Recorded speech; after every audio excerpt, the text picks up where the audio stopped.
Imperium. The Philosophy of History and Politics. Francis Parker Yockey, under the pen name Ulick Varange. America. America's battle is yet to fight, and we, sorrowful though nothing doubting, will wish her strength for it. New spiritual pythons, plenty of them, enormous megatherians, as ugly as were ever born of mud, loom huge and hideous out of the twilight future on America, and she will have her own agony, and her own victory, but on other terms than she is yet quite aware of. Carlyle. Will the intellectually primitive upper class, obsessed as it is with the thought of money, reveal all at once, in face of this danger, dormant moral forces that will lead to the real construction of a state and to spiritual preparedness to sacrifice possessions and blood to it, instead of regarding war as a means of gaining wealth, as hitherto? Spengler. Introduction. The point has now been reached when the historical organic method which has been developed in the foregoing must be applied to the immediate future. The thought method has been perfected, it has shown us our historical position, our affinities, that from which we are forever inwardly dissociated, our organically necessary inner imperative. It will now be brought to the material of happening of the immediate future.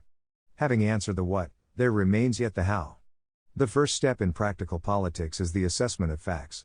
Next is the intuition of possibilities. This is as true of the cheap practical politics of a self-seeking party leader as it is of the practical politics of a great statesman like Pitt, Napoleon, or Bismarck. The facts and possibilities of Western politics in 1948 cannot be arrived at without a complete understanding of the significance and potentialities of America. Up to now, this has usually been absent in Europe. The time has come when all policies, ideas, and viewpoints must be referred to facts. Prejudices, whims, abstractions, and ideals are out of date, and even if they were not ludicrous, they would still be a luxury, for a straitened, looted, occupied Europe must think clearly if it is to capture once more the custody of its own destiny. Up to the Second World War, the mistake and confusion about America was well nigh general in Europe. It was greater in some European countries than in others, but there is no point in separating them, since Europe is a unit for world historical purposes, whether this fact is widely appreciated or not.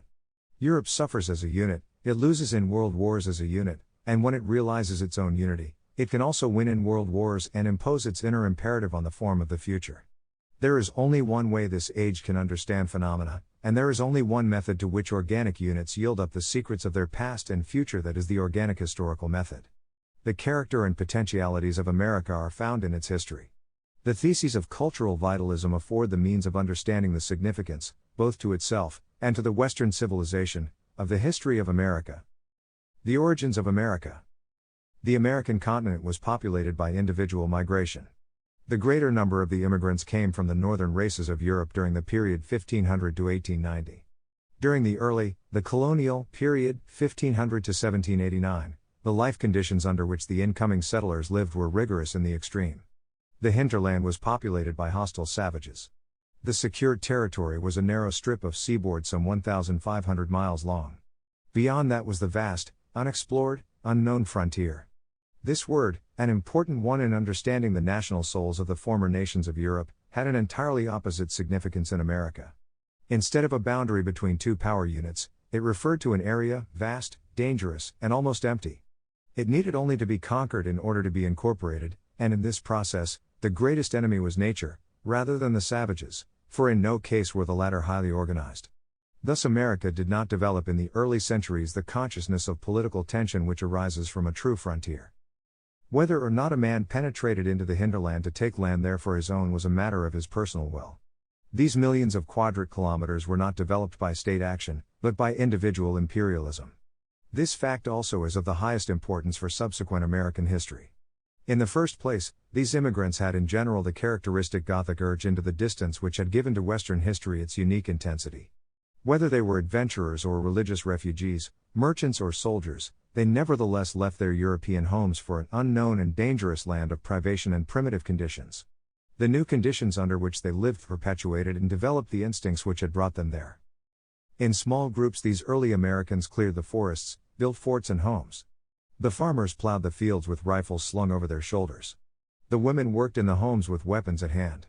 The human characteristics encouraged were self-reliance, resourcefulness, bravery, independence. Cities grew up along the coast: Boston, New York, Philadelphia, and in these cities arose in the 18th century something resembling society, and even a sort of American encyclopedism. The early colonies, 13 in number, were organized as independent parts of the British colonial empire. The main connection with England was the defense it afforded against the French, whose colonial empire embraced Canada and part of the hinterland of the colonies.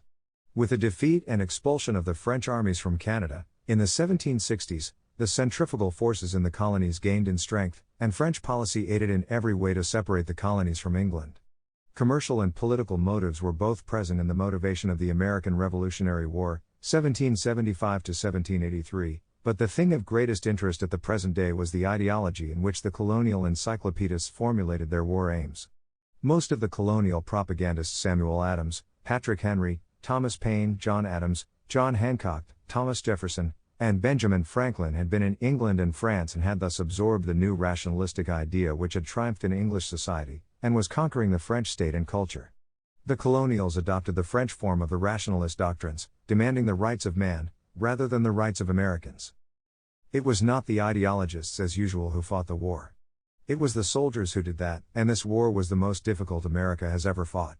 The entire population of the colonies was only 3 million, and these were stretched the entire length of the Atlantic seaboard. Their only common bond was opposition to England, and hope of mutual independence.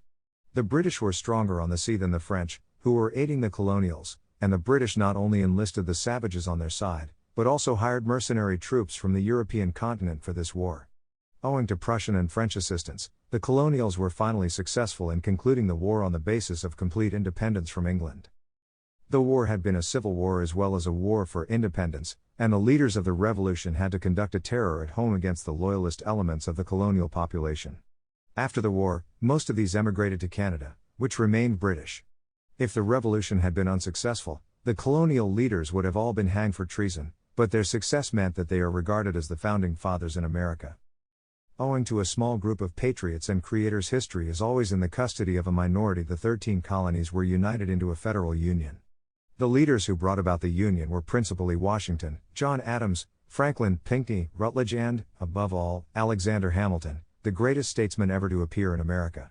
If this great soul had not there been at work, the subsequent history of the American continent would have been the history of a series of wars, which by now would have reached the stage of annihilation wars, and might not yet have united the continent. The Union was on the basis of a federal state, and the allocation of power between it and the component states was sought to be expressed by a written document, a constitution. The leading French political theories of the time had developed an opposition, which exists only in literature, between the state and the individual. The American Constitution, and also the various constitutions which were adopted by each component colony, tried to codify this opposition and listed a series of individual rights vis-à-vis the state. It has not been noted sufficiently how totally different these developments were from contemporary phenomena on the home soil of the culture. In the colonies, there had never been a state except as a word. Hence, the Constitution represented a beginning, and not a denial of tradition, with the attempt to replace the old form of the state by a piece of paper. In America there was no tradition. Hamilton wanted a monarchical state, on European traditionary lines, but rationalist ideology and propaganda was too strong to be overcome, and these demanded a republic. The individual rights that were set down in the various documents had no analogy to European conditions. Since there had never been a state in America, and had never been a frontier in the European sense, there had been only individuals. Land could be acquired by claiming it and settling on it. Any man who wished could at any time take his gun and go into the hinterland, and there live as farmer or trapper. Thus the talk of individuals was nothing new, and furthermore it represented no parallel to European conditions, since the state was the basis of the life of persons in Europe. It was only because there was a state in Europe that the individual was able to live and prosper. If there had been no Prussian state, half the population of Europe would have passed into Slavic conditions. There had been no state in America. The closest thing to a state had been the faraway English government, and hence the American anti-state ideology was not denying any fact of life, but was merely affirming the fact of individualism, which had grown out of the empty and vast landscape. State is a unit of opposition. There were no other states on the North American continent, and thus no American state could arise. The American ideology. This organic individualism was formulated in written constitutions and in a literary political literature. Typical of the spirit of this literature is the Declaration of Independence. As a piece of realpolitik, this manifesto of 1776 is masterly. It points to the future, and embodies the spirit of the age of rationalism, which was then ascendant in the Western culture. But, in the 20th century, the ideological part of this declaration is simply fantastic. We hold these truths to be self-evident, that all men are created equal, that they are endowed by their Creator with inherent and inalienable rights, that among these are life, liberty, and the pursuit of happiness, that to secure these rights, governments are instituted among men, deriving their just powers from the consent of the governed, that whenever any form of government becomes destructive of these ends, it is the right of the people to alter or to abolish it, and to institute new government, laying its foundation on such principles, and organizing its powers in such form, as to them shall seem most likely to affect their safety and happiness. In 1863, the charlatan Lincoln delivered an address in which he speaks of America as a nation, conceived in liberty, and dedicated to the proposition that all men are created equal. He then went on to say, referring to the War of Secession, then in progress, we are engaged in a great civil war, testing whether that nation, or any nation so conceived and so dedicated, can long endure.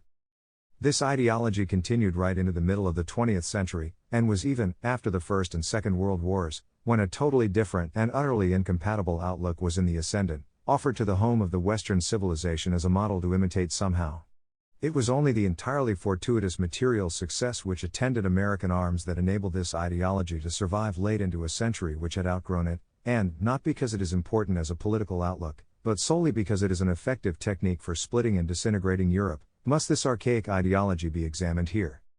The Declaration of Independence is saturated with the thinking of Rousseau and Montesquieu. The basic idea, as in all rationalism, is the equating of what ought to be with what will be. Rationalism begins with confusing the rational with the real, and it ends by confusing the real with the rational. This arsenal of truths about equality, inalienable and inherent rights, reflects the emancipated critical spirit, devoid of respect for facts and tradition.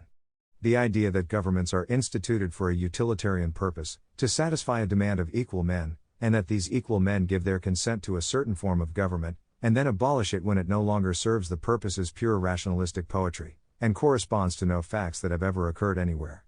The source of government is the inequality of men. This is the fact. The nature of the government is a reflection of the culture, the nation, and the stage of development of both. Thus any nation may have one of two forms of government, an efficient or an inefficient government. An efficient government carries out the idea of the nation, not the will of the masses, for this latter does not exist if the leadership is capable. Leadership goes down, not when the people rationally decide to abolish it, but when that leadership becomes so decadent as to undermine itself. No government anywhere is founded on principles.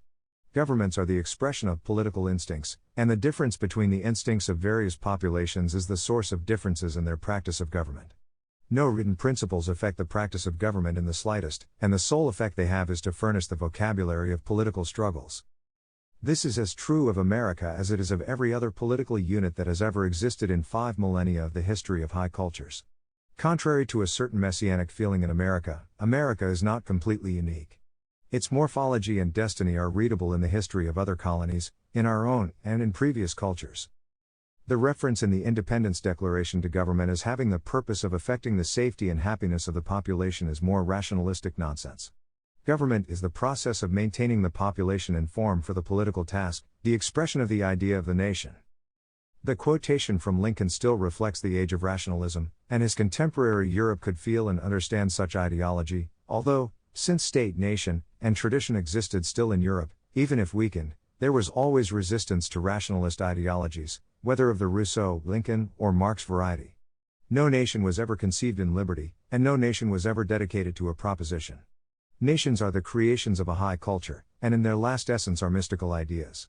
Their coming, their individualities, their form, their going, are all reflections of higher cultural developments.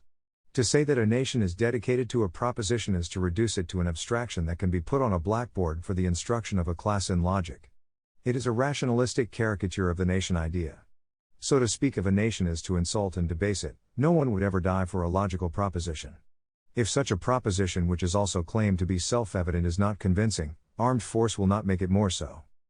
The Newman liberty is one of the main foci of the American ideology. The word can only be defined negatively, as freedom from some restraint or other.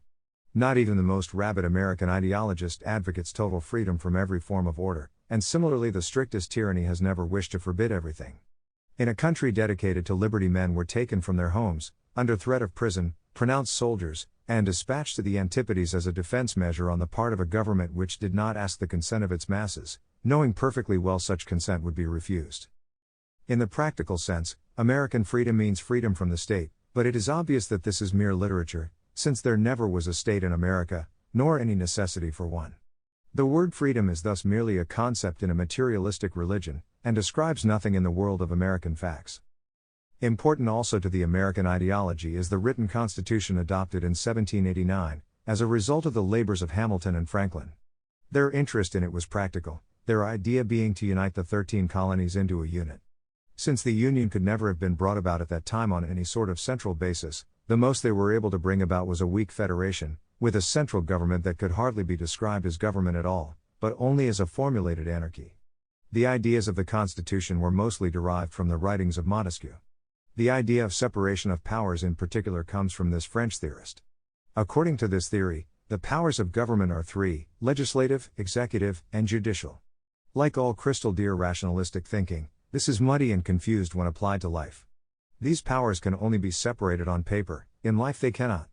They were never actually separated in America, although the theory was retained that they were. With the onset of an internal crisis in the 30s of the 20th century, the entire power of the central government was openly concentrated into the executive, and theories were found to support this fact, still calling it separation. The various colonies retained most of the power that mattered to them, the power to make their own laws, keep a militia, and conduct themselves in economic independence of the other colonies.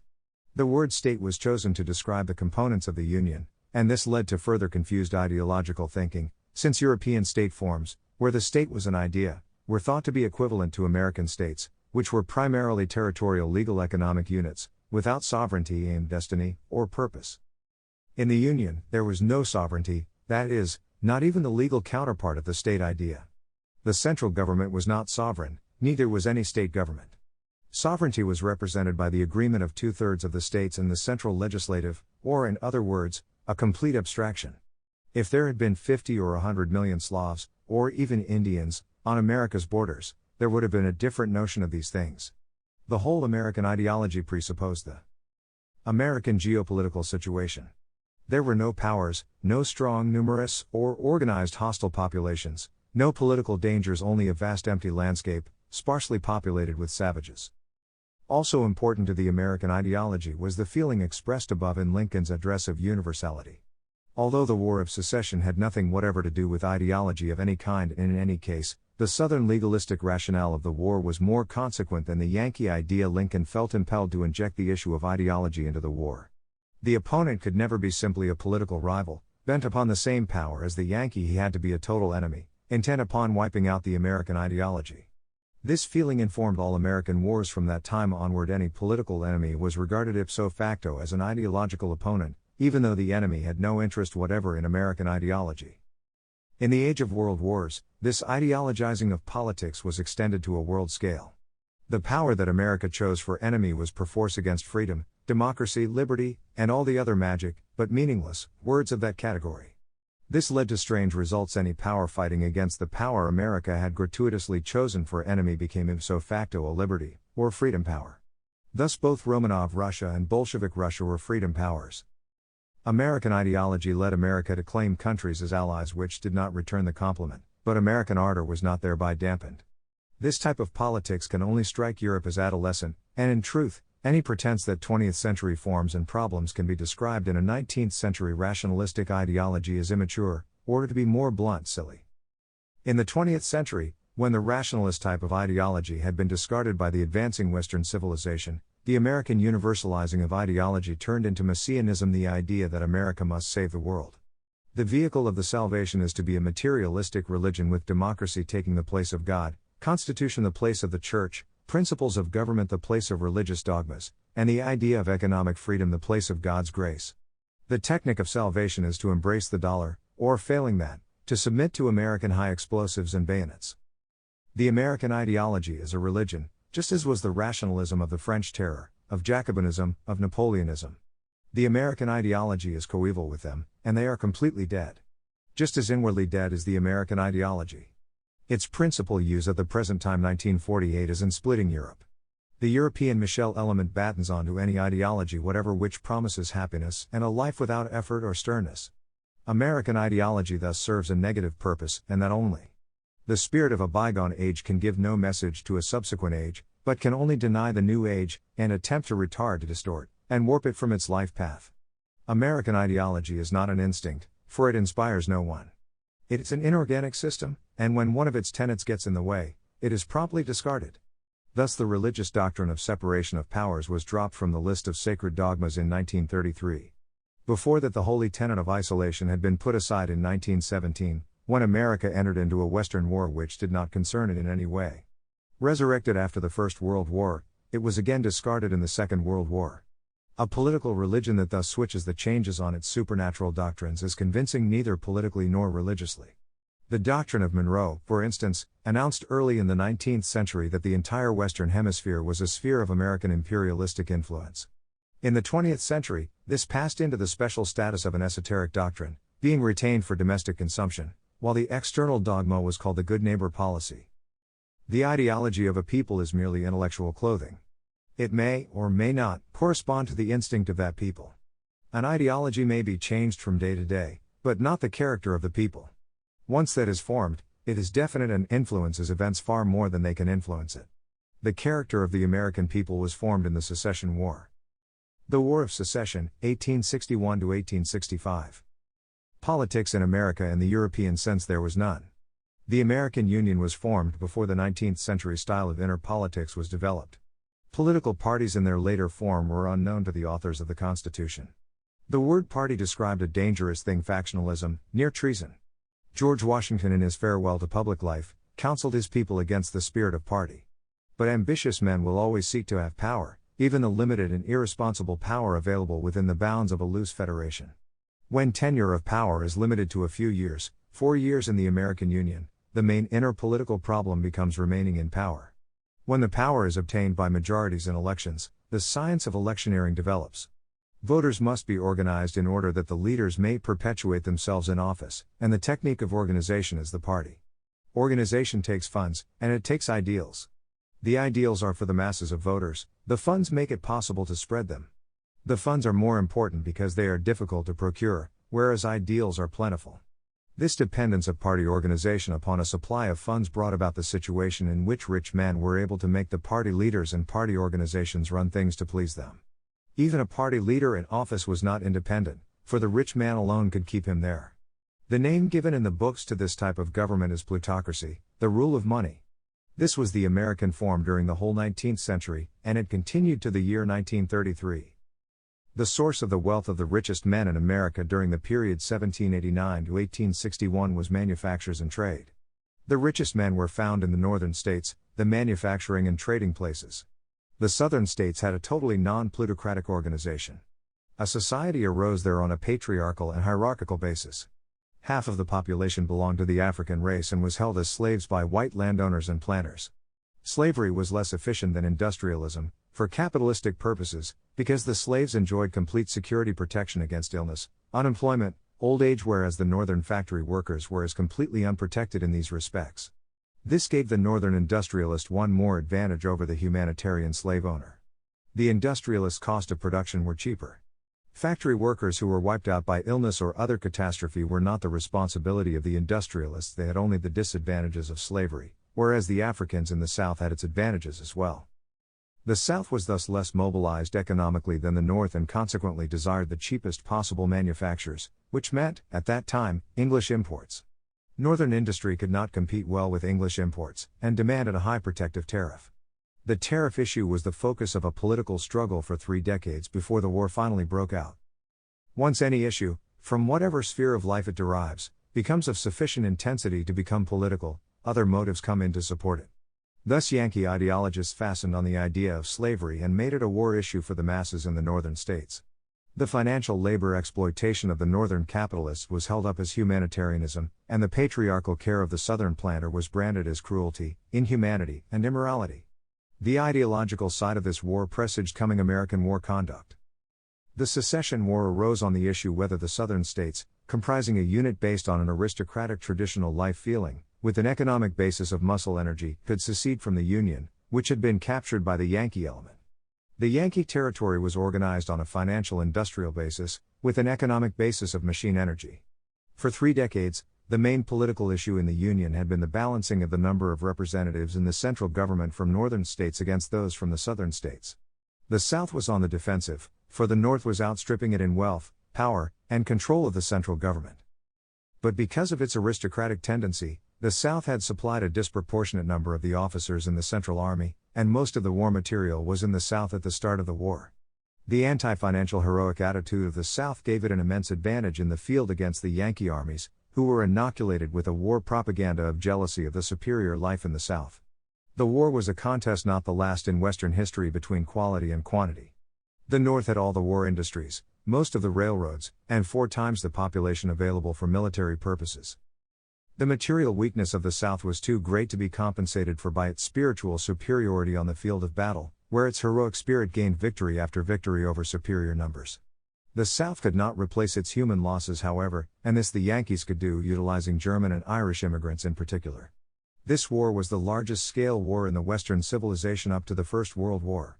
The armies numbered millions, the theater of war embraced more than 1 million quadrat kilometers. Railroads and ironclads entered tactics for the first time.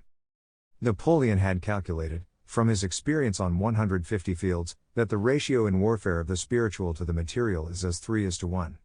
Assuming this to be true, the defeat of the South was the result of Yankee material superiority of more than 3 times.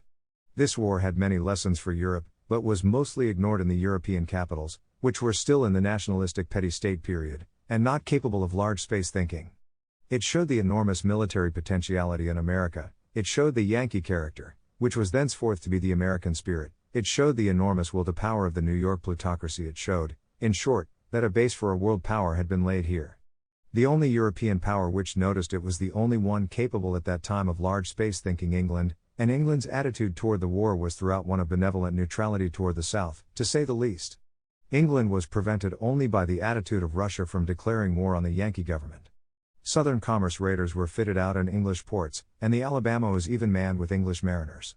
Yankee strength on the seas meant that the military task would have been too great for England. This was showed that America had passed the period when it needed to fear the intervention of any European power in North American or Caribbean affairs. No European power could afford to ignore the European-Russian situation, and thus could only commit its surplus power, so to speak, to transatlantic affairs. American power had now become greater than the surplus power of any possible European combination, considering the situation of the European powers vis-à-vis one another. This was the beginning of the fact of American isolation. Quite independent of any formulation of it, America was politically isolated from Europe as a fact, and furthermore it was the only power in a hemisphere. This fact, coupled with the vast inner landscape of America, developed the possibility of large space thinking in America, as contrasted with the petty statism of Europe, which considered 100 kilometers to be a great distance. It was, of course, European petty statism which permitted the development of America, in the beginning, and at every subsequent stage. This is more fully treated in the history of American imperialism. The American practice of government.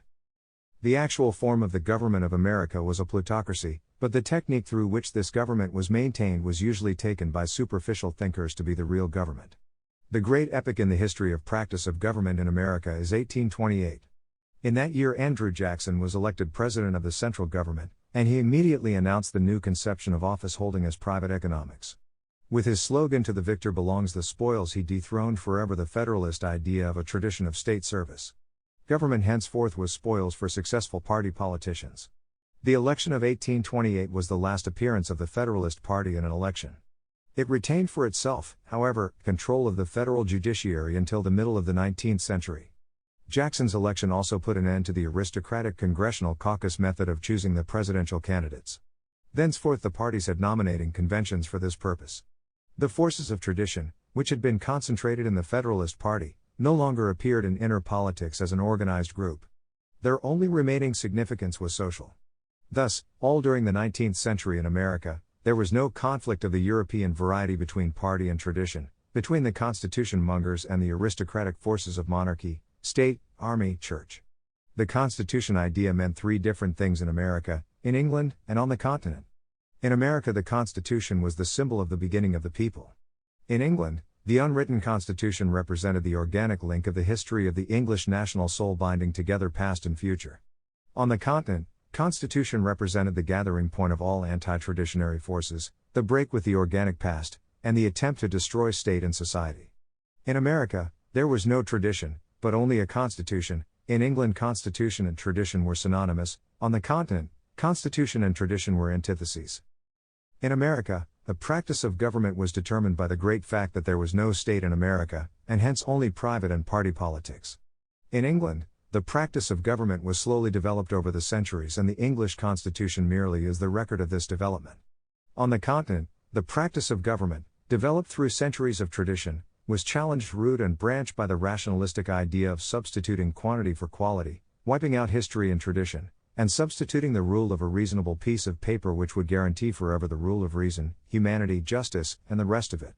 Consequently, there were no forces opposed to the Constitution as such in America, and there are not today, while in Europe the traditionary forces were opposed to constitutionalizing as such, since it was simply the symbol of anarchy. Historical thinking is more interested in what is done with a written constitution than what it says, and the practice of government in America was actually quite independent of the Constitution, even though that document was constantly invoked by all party politicians. In the first place, the Constitution did not recognize parties, but only individuals. It did not foresee that political businesses would develop which would coerce the masses through employment of ideals, promises, and money. Nor did the Constitution recognize universal suffrage, since it was thought quite unnecessary to forbid a thing which was regarded by everyone at that time as synonymous with anarchy. If the Founding Fathers were to return, they would demand the abolition of parties and their coercion of individuals, and forbid group participation in politics, as well as severely restricting the franchise by property, educational, racial, and social qualifications, since these restrictions were the actualities whose continuance was assumed by the authors of the American Constitution. The first administration in America was the Federalist government of Washington and Hamilton. Hamilton established already in 1791 the doctrine of implied powers in the central government, as a measure for strengthening the central government. This was, of course, entirely against the letter and spirit of the Constitution, which delegated certain powers to the central government, and reserved all other powers to the states. Thenceforth, two ideas separated out, the idea of a strong central government, and the states' rights idea. This issue was the focus of secessionist movements, first in the northern states, and later in the southern states, and theoretical formulation of the war between the states, 18,611,865, was based on the right of a state to secede from the Union. The Federalist Chief Justice Marshal was the last representative of the Federalist tradition in the government. He established the unique idea in America that laws can be upset by the judicial system, which can declare them unconstitutional. This device was to play a large role in American inner politics during the 19th and 20th centuries. More than anything else, the decisions of this justice strengthened the central government. But the technique he developed was of necessity limited, its efficacy was purely negative. It could unmake laws but could not make them. This too was entirely against the Constitution, like parties, conventions, wide suffrage, implied powers and the rule of private persons. This judicial usurpation was one more refutation of rationalistic theories that life can be planned on a piece of paper and then actualized, for the piece of paper had specified that the judiciary was to be separate from the legislative. Again, it was not logic, but history, which enabled Marshal to usurp this function of the judicial veto. Far back in colonial history, the idea of paramount law had emerged. At that time, it was simply an expression of the centrifugal political tendency in all colonies, for paramount law meant domestic law, as opposed to the law of the English king, which was supposed to be personal. The royal governors in the colonies came from Europe, while the judges in the colonies were native-born. Hence paramount law, and the establishment of the unique institution of judicial review. A corollary development of this old colonial idea was American legalism. Law in the colonies meant opposition to the crown, and hence the lawyer became a sort of defender of the public. The Founding Fathers were mostly lawyers. The membership of the Constitutional Convention comprised almost exclusively lawyers. The Constitution was a lawyer's document, with legal phraseology, and complete absence of political wisdom. Judicial veto of legislation thus seemed quite natural in America and conquered a place for itself. Consequently, the strange usage developed of referring all manner of problems to the legal system, to be handled on common law principles. The theory was that political, social, economic, racial, and other problems would thus receive an impartial treatment, free from any human bias. Law, however, is the result of politics. Every judiciary is created by a political regime. If the judiciary usurps power which makes it more or less independent, it has become political itself. But in either case, its decisions are the result of politics, cast into legal form. And thus the history of legalism in America, in the form of constitutional law, is simply a reflection of the economic political history of America. Its first phase was a series of decisions strengthening the central government, an expression of Federalist policy. In the same tradition was the Dred Scott decision in 1857, which reflected the Southern viewpoint on slavery, since the Federalist idea was not abolitionist. After the complete victory of industrialism and money, 1865, the decisions represent the viewpoint of industrial and finance capitalism. The rising capitalism of the labor unions was continually frustrated by the Supreme Court. No less than 300 times, between 1870 and 1933, it struck down laws made by various states and the central government which were aimed at the plutocracy. The institution of judicial review could not have developed if there had been a strong central government or a true state. Nor could it have arisen except in a country dominated by economic activity, and lacking any real political issues. Before 1861, there was only one critical political issue, that of the balance of power between North and South. Between 1865 and 1933 there was no true political issue, but only party politics, which is merely private or group business in the form of inner politics. The Dred Scott decision would not have been allowed to stand, had not the War of Secession broken out, since the North-South issue was really political, which means that it could not possibly be settled otherwise than by political negotiation or by war, but absolutely not by legalistic ritual. In 1933, a real political issue again took shape, and there was an unsuccessful attempt to solve it by legalistic means. In that year occurred the fateful revolution, the seizure of the central power by the culture-distorting group in America. The new regime did not at once dominate the judiciary, since it has life tenure of office. The judiciary vetoed every one of the principal internal measures of the new regime until, in 1937, it was intimidated by the threat of creating enough new judges to outvote the opponents of the regime. Grant had successfully done this in 1870 to coerce a hostile Supreme Court, showing that judicial review was merely tolerated by the ruling forces in America so long as it was in their interests. After 1936, the court soon passed into the control of the revolution, and judicial veto of political measures was terminated. It may possibly be used as a slogan, or resurrected as a show, but the forces which the 20th century has let loose do not take legalism seriously. The weapon of judicial review in America possessed some conservative efficacy during the first onslaughts of the Revolution of 1933, but it was a negative defense. Only a creative movement can prevail against a determined revolution, only politics can defeat politics. The separation of powers theory has worked out in practice to mean either the domination of all branches of the government by the same interests, or else the splitting of the branches between two opposing groups. The authoritarian spirit of the 20th century spells the end of attempts to separate the powers of government. Empty theorizing may continue, but this method of politics is dead, in America as well as elsewhere. 2. During the whole 19th century except for the political issue which created the Secession War, America was a country without true politics. Inner politics was simply business, and any group could engage in it to further its own economic or ideological interest. In addition to parties, the usage of lobbies developed. The lobby is the means of exerting pressure on legislators after election. Private groups send private representatives to the legislature and there they persuade office holders, by bribes of votes and money, to support, introduce, or oppose legislation. Agrarian groups, racial groups, economic groups, societies of every description, use this method. By this means the anti-alcohol societies introduced nationwide prohibition of the manufacture, sale or transportation of alcoholic liquors. This political technique continues. After the defeat of the Federalist Party, early in the 19th century, there was a constant trend toward widening the suffrage, supported by all parties, and only opposed by social traditionary forces.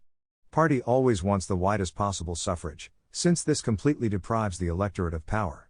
If 10 men decide an election, they all have some power, at least, but if 10 million comprise the electorate, the masses deprive the higher elements of any significance. The inner development of America has followed the invariable pattern of democracy, observable in all cultures and all states. Party politics is tied to commercialism, rationalism, materialism, economic activity. With the spirit of the age of resurgence of authority, party politics gives way to authoritarian forms, regardless of theories or techniques employed. The power is simply there for an ambitious man or group to take. As the American Revolution of 1933 shows, this group can even be culturally alien.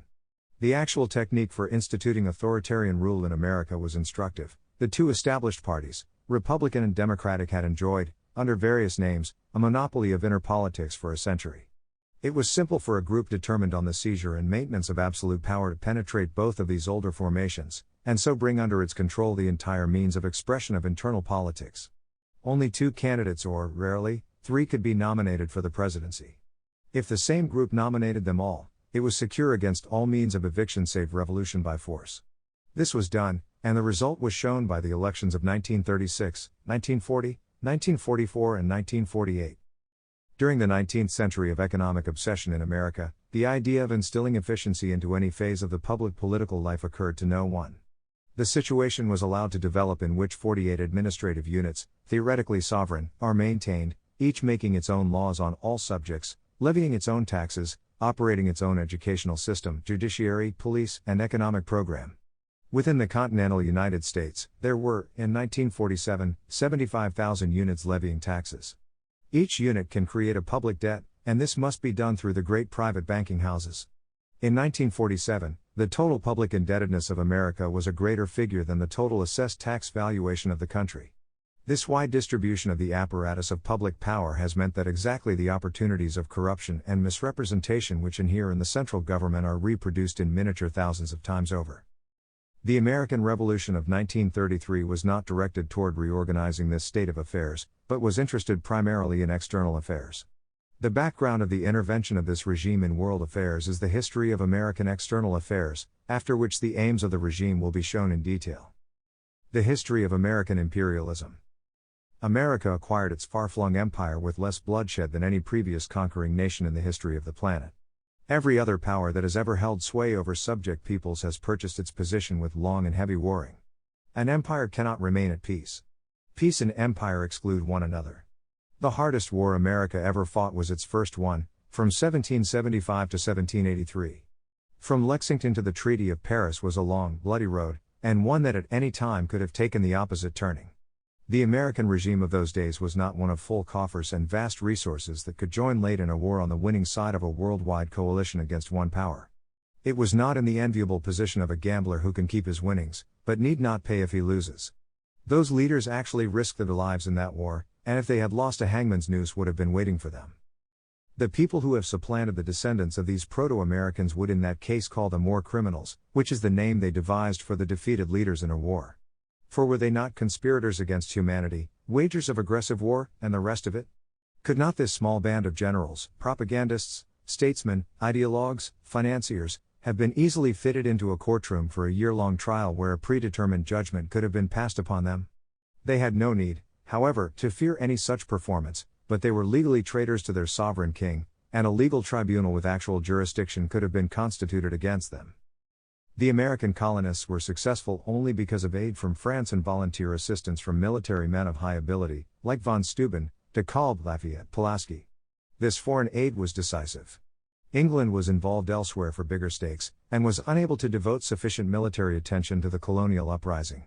Further contributing to the American effort was the internal English opposition which favored the colonies. The deliberate inactivity of General Howe is only one manifestation of this obstruction. This long, hard war marked the beginning of American political independence. The 13 colonies stretched snake-like along the Atlantic seaboard. The hinterland was claimed by European powers whose days of empire were numbered in the Western Hemisphere, France and Spain. The political decline of Spain was reflected by the revolutionary figures of Hidalgo, Iturbide, Bolívar, who were bringing about the dissolution of the Spanish Empire in the Western Hemisphere. France was driven, under Napoleon's regime, to abandon the idea of a colonial empire which would replace the British Empire overseas with a French one, Napoleon's original idea, and to adopt instead the idea of a European empire, the rebuilding of the Holy Roman Empire, but directed this time from Paris. To this end, the trifle of $3 million was worth more to Napoleon than the vast Louisiana territory, and its purchase by the American Union in 1803 was the most fantastic piece of luck any power has ever had.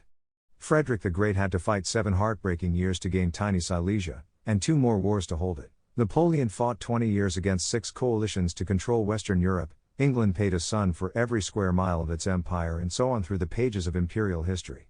But America acquired an area the size of Western Europe for the price of a few ships of the line. The latent Calvinism of the Proto-American type regarded this, not as remarkable luck, but as a sign of predestination, of God's grace. American boldness and Gothic instincts were shown by the Barbary War. This war demonstrated also that the human material in the colonies could produce the type demanded by successful imperialism. William Bainbridge, William Eaton, Edward Preble, Stephen Decatur. The War of 1812 was another unbelievable piece of luck. Again Napoleon was fighting for American empire. England, Involved to the hilt with the Colossus of the continent, was not even able to exploit its superior military position in America, and in spite of its military defeat, America was the political victor in the Treaty of Ghent, 1814. The acquisition of Florida in 1819 was the result of negotiation and not of war.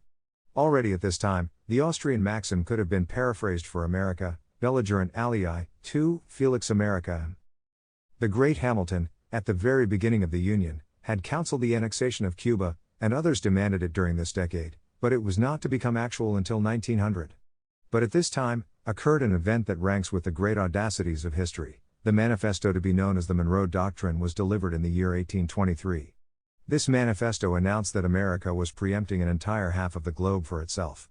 This doctrine was supported by the British fleet, as a device to dissolve the Spanish colonial empire. If England had opposed this doctrine, it would have been stillborn, but it served British policy, and enlisted America in the service of England. This remained, however, unknown in America, where it was thought that the bold pronouncement had frightened all the powers of Europe, since none of them challenged it. Furthermore, South America presented an inherently uninteresting field for further imperialistic ventures by the powers, and it thus happened that a tradition of success was slowly established in American foreign policy. The Calvinistic feeling spread that America was predestined to rule whatso it would. Almost a century elapsed before the doctrine was challenged, and by that time, the military force was present in America which its maintenance presupposed. Simultaneously with the outer events, the inner imperialism, so to speak, continued unrelentingly. The aboriginal inhabitants of the continent, whose wishes were never consulted either by the European powers or by Americans, whether of the colonies or of the Union, resisted unceasingly the steady westward drive of American imperialism. The answer of the Americans to this resistance by the Red Indians was the formula: the only good Indian is a dead Indian. American merchants supplied the Indians with arms, powder, and shot, and thus the Indian Wars continued down to the beginning of the 20th century. Despite the money payments for which European powers had given up vast claims, the Indians relinquished theirs only to superior American force. At that time the American practice and theory were the same: might makes right. Treaty after treaty was made with Indian tribes laying down frontiers over which Americans agreed not to pass. Each treaty was violated by the American imperial instinct. Such treaty violations gave rise to the Black Hawk War, the Seminole Wars, and to a century-long series of wars which only ended with the political annihilation of the Indians. During the 30s, Americans had infiltrated into the Mexican Empire, and by a successful revolt, they separated the vast area of Texas from Mexico.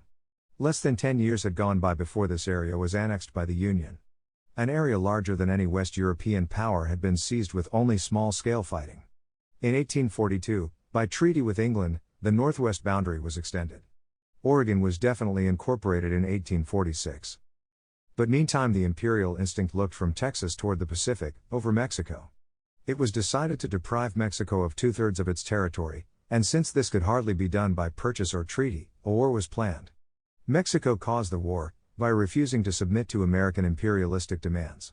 A short war ended in the dictate of Guadalupe Hidalgo, which stripped Mexico of its power. The Clayton-Bulwer Treaty of 1850 with England specifically referred to an American canal across Central America, and led first of all to the completion of an American railroad there in 1855. Japan was opened in 1853, over its feeble military resistance, to the commercial side of American imperialism. After the War of Secession, the American Union smashed the French attempt to add Mexico to its empire, and allowed Maximilian to be shot by a revolutionary firing squad. Also shortly after that war, Alaska was acquired by Yankee imperialism. This territory, of almost 1 million quadrat kilometers, was purchased by America from Russia for a trivial sum. In the same decade the border with Mexico was again rounded off, this time by a small money payment instead of a war, in the transaction known as the Gadsden Purchase. American imperialism was everywhere active during the second half of the 19th century: Hawaii, Chile, Cuba, Colombia, China, Japan, Siam, Samoa. The American fleet bombarded foreign ports at will in the colonial areas of the world, and sent landing parties ashore when necessary to secure submission to American commercial imperialistic or territorial demands. In 1890 the last Sioux War was ended, and thereafter Indian resistance to American imperialism was scattered and local. Hawaii's turn had come, and soon a revolt prepared Hawaii for American annexation. This was mere preparation for an imperialistic venture on a larger scale than anything yet attempted. In 1898, Spain's possessions in the Caribbean and Pacific were attacked. As a result of the Spanish-American War, most of Spain's colonial empire was transferred to America, including the valuable Philippines and Cuba. In passing, the Pacific islands of Tutuila, Guam, Wake, Midway and Samoa had been annexed. 2. In all this, one thing must be noted: American imperialism was purely instinctive. It was neither intelligent nor intellectualized, like contemporary European imperialism. No public man ever advocated the building of an American empire, and few even recognized openly what was going on. It would in fact have been indignantly denied that America was an imperialistic power. It is true that the phrase manifest destiny as an apology for imperialism came into use around the turn of the 20th century, but there was no definite imperial policy or program. The colonies were acquired in a plan-less, purely instinctive fashion, without regard to position, significance, or economic value. William Jennings Bryan, in his speech on imperialism, August 8, 1900, did warn America against entering on a career of empire because it would destroy the American form of government, saying, "We cannot repudiate the principle of self-government in the Philippines without weakening that principle here." But he was not heard, and the tradition of confidence that had taken root during a century of successful imperialistic ventures without a setback was not to be undermined by a minatory speech. Nor was the opposite aspect of Bryan's warning heard. What he meant by self-government was the habit of class war, constitutionalized civil war, freedom for everyone to gouge and exploit everyone else within the limits of the criminal law. Thus his admonition meant, an imperial nation cannot have internal disorganization and formlessness. There was no class, however, in America interested in anything else except self-enrichment, and so no one concerned himself with such questions except a few writers like Homer Lee. Imperial situations are ever-changing, and one must be prepared for reverses. In that case, the home conditions must also be in order if the outer developments are to be mastered. In a country where even the word politics was completely misunderstood, and meant corrupt economics, it could not be expected that the political wisdom would be present that would inform the leadership that empire means war, and war presupposes internal order. In very fact, there was no leadership to tell. Every few years a new group of representatives of private economic interests were installed in the administration of the government, and there was no traditional policy, internal or external. There was no agreement on what was fundamental to America's interests, what would be casus belli, which powers were natural allies, which naturally inimical.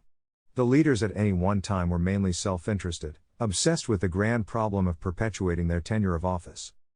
But American luck continued. Although isolated in its hemisphere, in the sense that no world power could afford to attack it, nevertheless America was not isolated in the sense that it could not send its gunboats and landing parties all over the colonial world on imperialistic adventures. Furthermore, as the Spanish War showed, America could easily defeat any European power in the Western Hemisphere. The Spanish-American War marked, what the War of Secession had foreshadowed, the emergence of America as a world power. This made 7 world powers at that time, the others being England, France, Germany, Austria, Russia, Japan.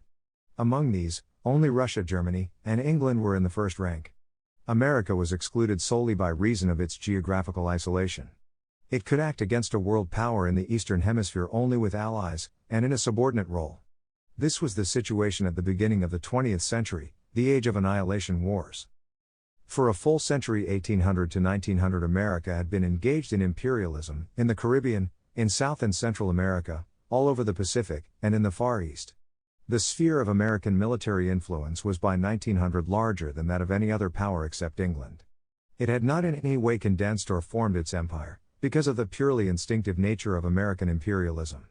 Thus Canada, for instance, although defenseless and contiguous to the base for power, had not been politically incorporated into the American empire. Nor had Mexico. The American instinct was content merely to be stronger within a certain sphere than any other power, so that its economic ascendancy was assured there. Empire building, in the European sense, was not known in America. The idea of a grand power structure was not understood. The American empire merely grew, through lack of resistance to American imperial instinct. For its empire, America had fought only one large-scale war. The first war, that of 1775, was for independence, and the War of 1812 is more accurately called the Second War for Independence. The War of Secession extended the Yankee Empire southward, removing an emerging power from the North American continent, and this was the sole serious imperial war Yankee America had to undertake in its century of empire building. For the landing parties all over Central America, the Mexican War, the fighting in Japan, China, and in the Pacific Islands, the Spanish War, all had slight casualties. Never before had an imperial power acquired so much territory and influence for such a trivial price in blood. Yet this was not understood, either in Europe or in America. Americans were either embarrassed or smug about their empire. Europeans either did not know about it, or thought it was the result of wise and mature political thinking. Neither Europeans nor Americans wrote or thought much about the new world power, its potentialities, its soul, its imperial abilities. Other parts of the world understood American imperialism better, and Japan in particular noted the lack of political thinking in America which made it capable of an entirely negative policy, one against its own interests.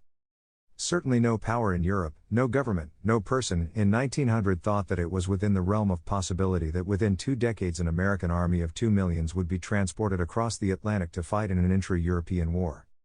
Keen political thinking in America would have seen that American imperialism was furthered by the mutual concern of all the other world powers with the situation in the other hemisphere. This allowed America to proceed with imperialism in the Western Hemisphere without the interference of any other world power. Every other power, even England, was helpless to frustrate American actions in the Western Hemisphere. But there was no American ruling class, no idea, no nation, no state. American imperialism was not a rationalized, planned effort, but a fortuitous agglomeration resulting from an imperialistic instinct at work against weak opposition, and with a background of luck. Yankee financiers were not interested in creating a grand political structure which would stretch from Bering Straits to Cape Horn, nor in building any American empire whatever. Their personal interests were not only uppermost, but exclusive with them. The political leaders of America were dependent for their tenure of office on the financiers by 1900, for finance had by that time assumed dominance over industry and transportation. And the greatest financial coups were not to be made in South or Central American affairs, but in West European affairs. American imperialism in the age of annihilation wars. At this period, the Western civilization stood before the great turning point of the First World War. This great epic was to mark the demise of an historical phase, and the beginning of another. The age of rationalism, of materialism, of criticism, of economics, of democracy and parliamentarism, in short the first phase of the civilization crisis, was coming to an end, and the crisis was about to be dissolved in the new age, that of absolute politics, of authority, of historicism. New currents had appeared in all spheres of Western life, manifesting themselves more in the decadence or collapse of the forms of the older age, than in the appearance of the new forms. Only one man, the philosopher of the coming age, formulated them in their entirety. While he was preparing his work on the coming age of annihilation wars, and delineating the form of the future in all spheres of life, the materialists were, from one standpoint or another, denying the possibility of a large-scale war, and even as they spoke, the First World War broke out, in August, 1914.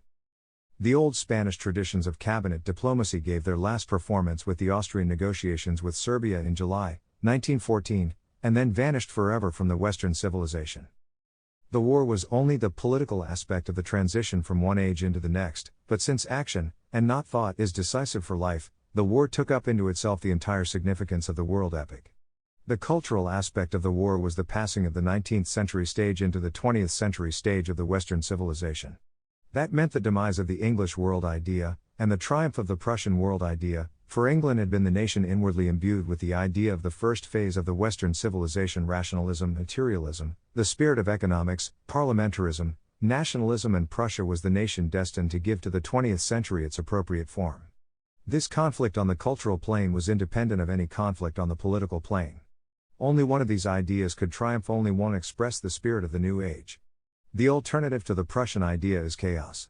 The Prussian idea could have triumphed on the cultural plane without a war between Prussia and England. In fact they could have been and remained allies for political purposes. The higher development is purely spiritual, and it could only have the result of Prussian victory or chaos in the entire Western civilization. The war was occasioned in a grotesque manner, by a Balkan assassination. Previous incidents, like that at Fashoda, could have occasioned the First World War, and in such case the distribution of powers would have been entirely different, and the results, both spiritual and political, would also. The form it did take through no necessity whatever was that of a coalition of all the powers in the world against Prussia-Germany, and its sole ally, Austria-Hungary. Through connections formed before the war, the American financiers were committed to an English victory, and they were the real force in the American plutocracy. No public politician knew anything whatever of external affairs, since they could not relate them to their tenure of office, their sole concern. It was a fate for America that at this time there was an adventurer at the head of the government. He not only failed to oppose the demands of the bankers for American participation in the war on the side of England, but he had private notions of using the war to further his own unlimited ambition. He and his entourage projected the idea of a League of Nations of which he would be the head. The English government gladly acquiesced, being in desperate military straits. Now emerges in full clarity the weakness of American imperialism. The moment of a European war was obviously a time for American action in its own hemisphere. It was already at war with Mexico, and could have concluded this war without hearing a voice from any other world power. Or, on a higher plane, America could have offered its good offices to terminate a war that all Europe was obviously losing, to the benefit of Asia. America could even have brought the war to a close against the will of the belligerents, for it could have forced England to give up the war. But America pursued neither self-interest nor the interest of the Western civilization. Now the population of America was to reap the fruit of America's century of spiritual isolation, of insulation from history, from the sternness, harshness, cruelty and bitterness of history. Because America had fought only one hard war in its imperial history, because it had never been opposed by a great power, because it had acquired an enormous empire without any cost in blood, it had never developed any political consciousness. The word politics was not understood, nor was the fact of the power struggle. There was no state, the focus of power. There was no ruling class, the custodian of the state. There was no tradition, the guiding consciousness of the nation. There was no nation, no idea in whose service the population stream of the continent lived. There was no genius in politics, since there was no politics, but only unclean personal struggles for offices and bribes. There was only the group of bankers and the hapless opportunist Wilson dreaming of world rule. The real, spiritual, significance of the war was known to no public person. Not even the superficial, purely political aspect of the war was understood. The closest thing to realism was found in Boise Penrose's public demand to enter the war because America had become financially tied to an English victory, which did not seem to be maturing. If there had been a ruling class a stratum dedicated by its existence to the actualization and service of the national idea, America would either have remained out of the war, or have terminated it to save Europe. The atrocity propaganda, the English monopoly of the news, the systematic efforts of private financial and social groups to bring about American intervention, would not have been allowed. A ruling class tolerates no foreign propaganda or foreign political activity on the home soil. 2. The purely political aspect of the war was the struggle between two political powers, Germany and England. It wore this aspect for the first stage of the war. By 1916, the struggle had changed its nature, and a pittance prime minister would have seen it. By that time it was Western Europe against Asia, and in particular Russia. During the first 2 years Russia, and the host of other powers against Germany, were serving English policy. After that, England had passed into the secondary role, having been surpassed in power by Asia and America. Every ship that England lost increased the strength of America and Japan. Every English soldier that was killed increased the strength of Russia, India, China, and Japan. England had arrived at the point where military victory could no longer result in political victory. Its only hope for emerging unbroken from the war was to conclude peace in 1916. Naturally, the same was true of Germany. Every German ship that was sunk increased the strength of America and Japan, and every German battle death increased Russian and Asiatic strength vis-à-vis the Western civilization. The white Western nations could not afford the losses that Asia and Russia could easily replace. The Western civilization was outnumbered at that time already 5-1 by the outer forces. By engaging in an internal war, England versus Germany, Europe was fighting collectively only for the victory of Asia, Russia, and America. None of this was seen by responsible persons in America. A few thinkers and writers, like Frank Harris and John W. Burgess, saw more deeply into the real issues than any public man. Of these, only William Jennings Bryan opposed effectively for a time the trend toward intervention. For what had the war to do with American imperialism? What could America gain from the war? Europe was not the enemy of America, both political realities, and the cultural bond prevented that. Asia, Japan, and Russia were not America's allies, that it was interested in their victory. There was nothing to be gained, from America's standpoint, by participation on either side of the European war. This intervention did come about simply because there was no such thing as America. There were only private groups, economically self-interested, a loose government representing the strongest of these, and a prevalent total incomprehension of the world of politics and of the unity and destiny of the West. This was the weakness of American imperialism: no plan, no tradition, no policy, no design, no organization. The English policy against Germany was the same it had used against Napoleon, the balance of power policy, by which the continent was to be kept divided into two groups of equal power, so that in every war English power would be decisive. Even by 1914, this policy was quite stupid and old-fashioned, for the increase of Russian power had superseded it.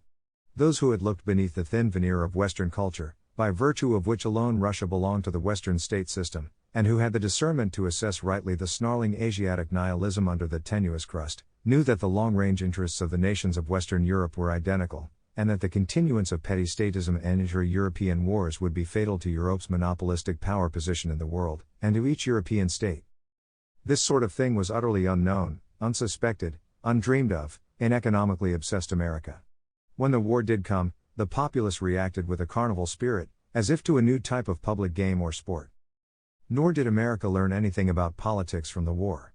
Its losses were almost nothing, although, proportionate to the length of front and length of time, they were greater than any European power's losses, and its concluding idea was that it had won the war. Actually, of course, the war was a defeat for America, since it was not in any way involved in the war. The American situation was neutral, regardless of any intervention policy whatever. After the war, America collaborated with the powers of Europe, including Germany, in opposing Asiatic Bolshevism in Russia. America dispatched 2 expeditionary forces, one to eastern Siberia and one to northern Russia, to fight the Bolshevism that the European war had unchained against Europe. Every bit of material, and every life, that America had given to the war was a complete loss from the American standpoint. True, it had emerged from the war with vastly more power than it had entered it, just as had Russia and Japan. But it proceeded to throw this power away at the Versailles Conference and the Washington Naval Conference. Not understanding power, it had remained unconscious of the new world power distribution resulting from the war. It flung away its new power without knowing it. This ignorance was on a national scale, but was also individual. The ambitious ideal-monger Wilson, who set out to remap the world, had only the most general notions of European geography, ethnography, and history. The balance of Europe's economy was unknown to him, and he even had no idea of what belonged to the Western civilization and what did not. He regarded Serbia and Poland, for instance, as Western nations. America learned nothing from the war because it had been, it thought, victorious, and this pragmatic test proved the soundness of its policy. By throwing away its new political power, it showed that it did not grasp the fundamental that war is waged to increase power. If any other power had behaved as America did, i.e., fought against its own national interest in a world war, it would have been ruined, and probably partitioned by its neighbors. This could not happen to America because of its isolation in its hemisphere. It is of secondary importance, but nevertheless must be noticed, that the official propaganda in America was nothing deeper than the slogan that the world must be made safe for democracy. It was not found necessary to link up American policy with American interests. This is sufficient testimony to the primitivity of American political thinking. No mention of the crisis in the Western civilization, of the form of the future, of any issue whatever. War for war's sake. It was the same compulsion that Lincoln had had, to inject an ideological issue into wars. Every war must somehow involve democracy. If necessary, Tsarist Russia, or Bolshevik Russia, figures as a democracy. The only group in America outside of the few brains who think independently, and who comprise America's hope for the future which was not subject to these idealistic slogans and catchwords, was that of the financiers. To them, ideals are commodities which money can buy. Had they not done it? America could not have lost the First World War in a military sense, just as it could not have won in a political sense. In one word, the American intervention in the First World War was a venture into political unreality. The American delegates at the Versailles Conference did not know what the nature of the gathering was. They regarded it as some sort of theologico-judicial tribunal where moral questions were being decided.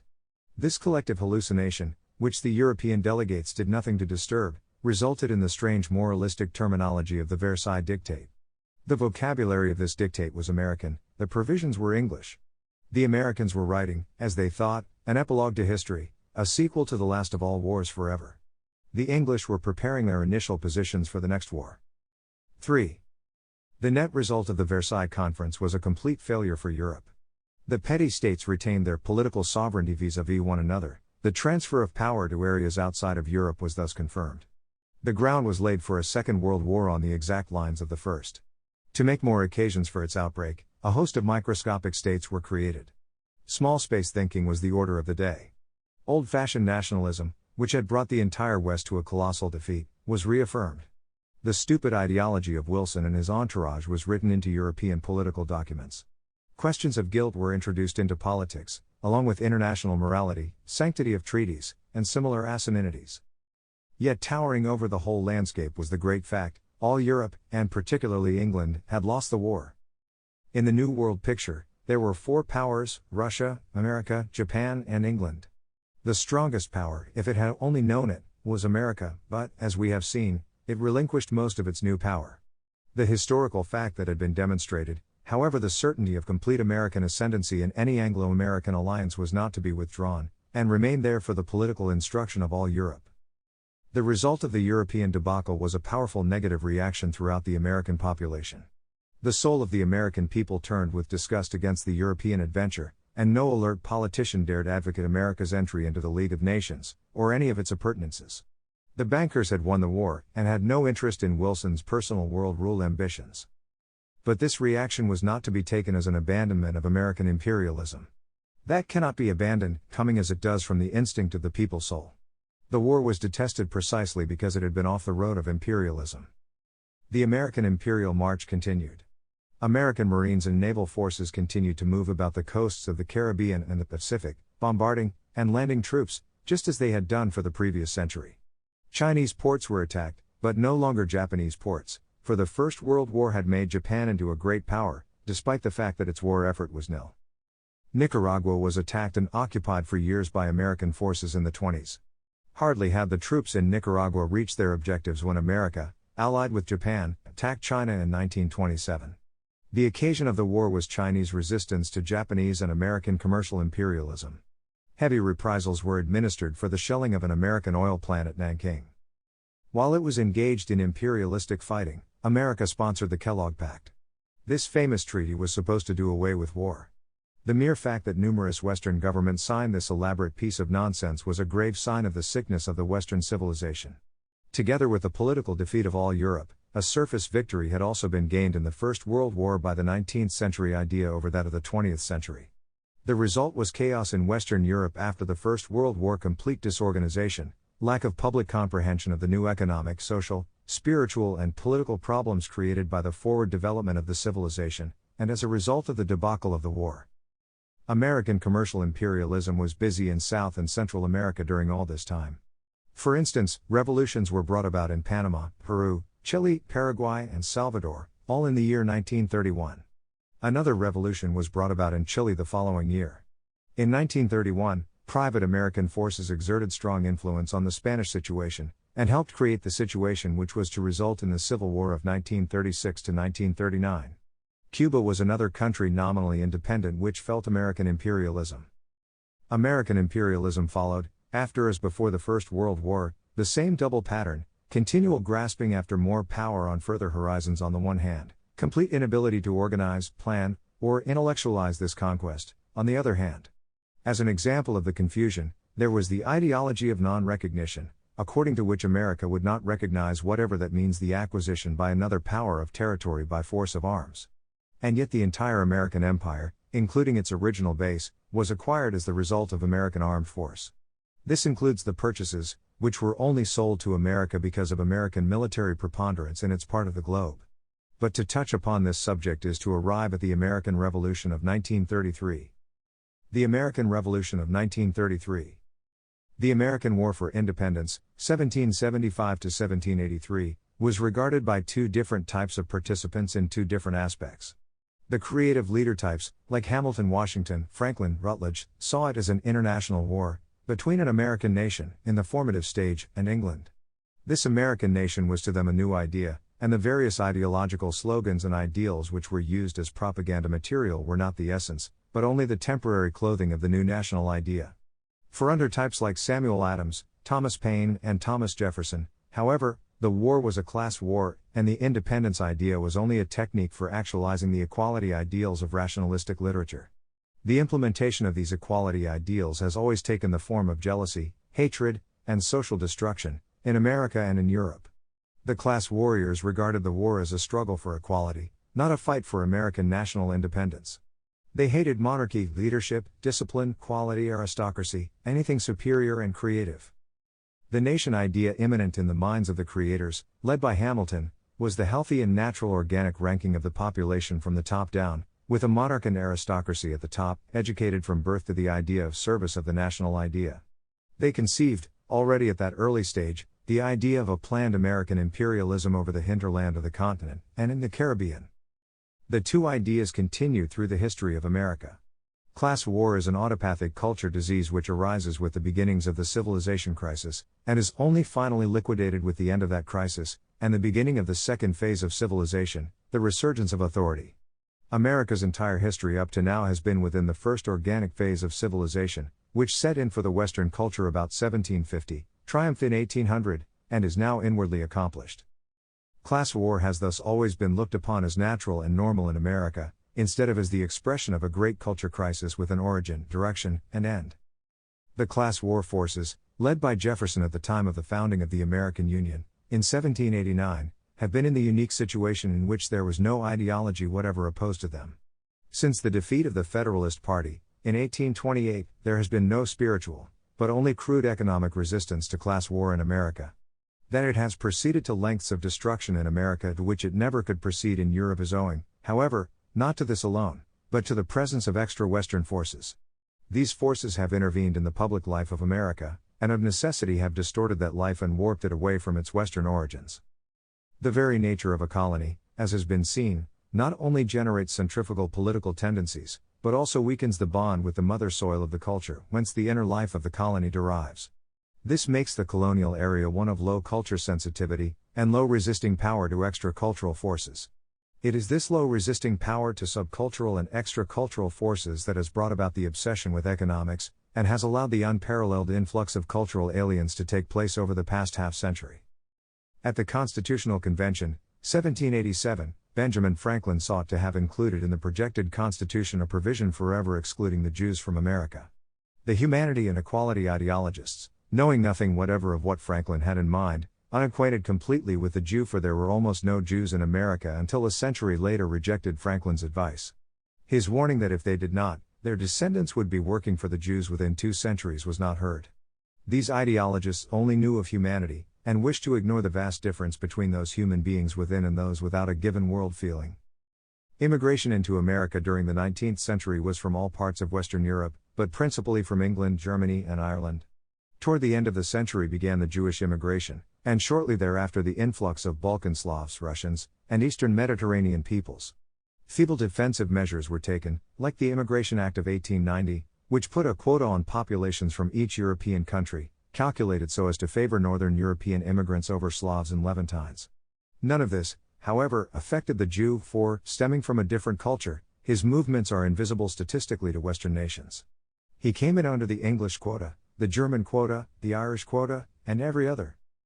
In the outline of culture parasitism, the effect of the presence of vast numbers of Negroes, Asiatics, and Indians upon the American life was traced. Added to these numbers are those of the Eastern European populations, excluding the Jews who, although assimilable, have not been assimilated. The world feeling of rationalism, which begets materialism, money obsession, decline of authority, and political pluralism, worked against assimilation, and as culture distorters increased in social power and significance, assimilation was deliberately held up in order to keep America in a spiritually disarticulated, divided, and chaotic condition. Defensive efforts on the part of Americans of nationalistic feelings to restrict or abolish immigration were frustrated by culture distortion. Between 1900 and 1915, 15 million aliens immigrated into America. Few came from Western Europe. Nearly all were from Southeastern Europe, from Russia, Poland, and Asia Minor. Included in these masses were Jews, whose numbers are estimated in millions. The First World War interrupted the immigration river, but it was resumed after the war, and was accelerated mightily by the European Revolution of 1933. The Jews who fled or were expelled from Europe went to America en masse. It is worth noting that the lower culture exclusiveness in colonial areas had resulted in Jews being treated for civil purposes the same as Europeans from 1737 onwards in the American colonies, whereas a century had to elapse before this rationalistic policy triumphed completely on the home soil of the Western culture. The only reason for it in the colonies was of course the fact that there were no Jews, as a group, but only a few scattered individuals, who were regarded as curiosities. From 1890 on began the Jewish invasion of America. Within the next 50 years, the number of Jews in America increased from negligible proportions to a number estimated between 8 and 12 millions. New York City became in this period predominantly a Jewish capital. Of this Jewish immigration, approximately 80% were Ashkenazic Jews. American reaction inevitably began against the phenomena which inevitably accompanied the immigration of these vast numbers with their own world feeling, who immediately began to influence the American life in every sphere and on every plane. A clever propaganda making use of the American ideology to serve Jewish purposes was the answer to this reaction. America became a melting pot, after the phrase of the Jew Israel Zangwill, and the purely quantitative American ideology lent this picture convincingness in an America still in the money obsession stage. The word American was changed by this same propaganda to mean an immigrant who had improved his personal circumstances by coming to America, and to exclude the Native American who was displaced by the immigrant. If the latter showed resentment, he was called un-American. Thus Native American movements like the Second Ku Klux Klan formed in 1915, as an expression of the reaction of the American organism to the presence of the foreign matter, were more or less successfully called un-American by the propaganda organs in America, which even by that time had come under strong culture-distorting influences. The words America and American were stripped of all spiritual national significance, and were given a purely ideological significance. Anyone who came to America was ipso facto an American, regardless of the facts that he retained his own language, lived in his own racial national group, nourished his old connections with Russia, Southeastern Europe, or the Eastern Mediterranean, and had a purely economic relationship with America. Americans of native stock, however, the representatives before history of the new unit in the Western civilization called the American people, were not ipso facto Americans. If they nourished any national feelings of exclusiveness whatever, they were un-American. This transvaluation of values is an invariable accompaniment of culture distortion, and represents a super-personal life necessity of the culture-distorting element. The values of the host culture, or host colony, are hostile to the life of the culture distorter, and for him to adopt them would be to disappear as a higher unit. Assimilation of the Jews would mean that there would no longer be a Jewish idea, a Jewish culture, state, nation, people, religion, race. In fighting against nationalistic feelings in America, the Jewish idea is fighting for its continued existence against the hostile Western civilization. It is a tribute to the political skill of the leaders of Jewry that they were able in the 20th century to identify their Jewish idea with America, and to label the nationalism of America with the term un-American. 2. For the inner history of America, 4 epochs had great significance: 1789, 1828, 1865, 1933. 1789 marked the formation of the Union of the Colonies, through the adoption of the Constitution. 1828 marked the final defeat of the Federalist Party, the sole authoritarian force in the Union. 1865 was the complete financialization of the continent, but also the formation of the specific character of the American people. With 1865, however, the last barrier to economic obsession was removed, and the road was paved that was to eventuate in the utter triumph of the culture distorter in 1933. Future Western history will write down this date as the year of the American Revolution, or more accurately as the first phase of the American Revolution, for in that year, culture distortion began to penetrate the remaining spheres of American life: government, army, administration, judiciary. Yet this epoch passed unnoticed not only by the great mass of Americans, for that is not surprising, but also by many of the custodians of the American national feeling. On the surface, the profound meaning of events was not at once disclosed. To the population, and to the outer world, it looked as though there had been a mere change of administration, a substitution of one party business for another. A gigantic revolution that in a European land would have brought about a war was slyly and invisibly put into effect in a politically unconscious country. Considerable opposition was aroused by the new regime from the very start, for it embarked, from inner necessity, on a program hostile to, and in every way destructive of, the American national feelings. Keen political instincts in the cultural aliens had given them a complete mastery of the techniques of American party contests, and they proceeded to monopolize the opposing party, so that thenceforward elections were mere pageantry, and no longer contained the possibility of a real change of government, but only the substitution of one culture-distorting party for another.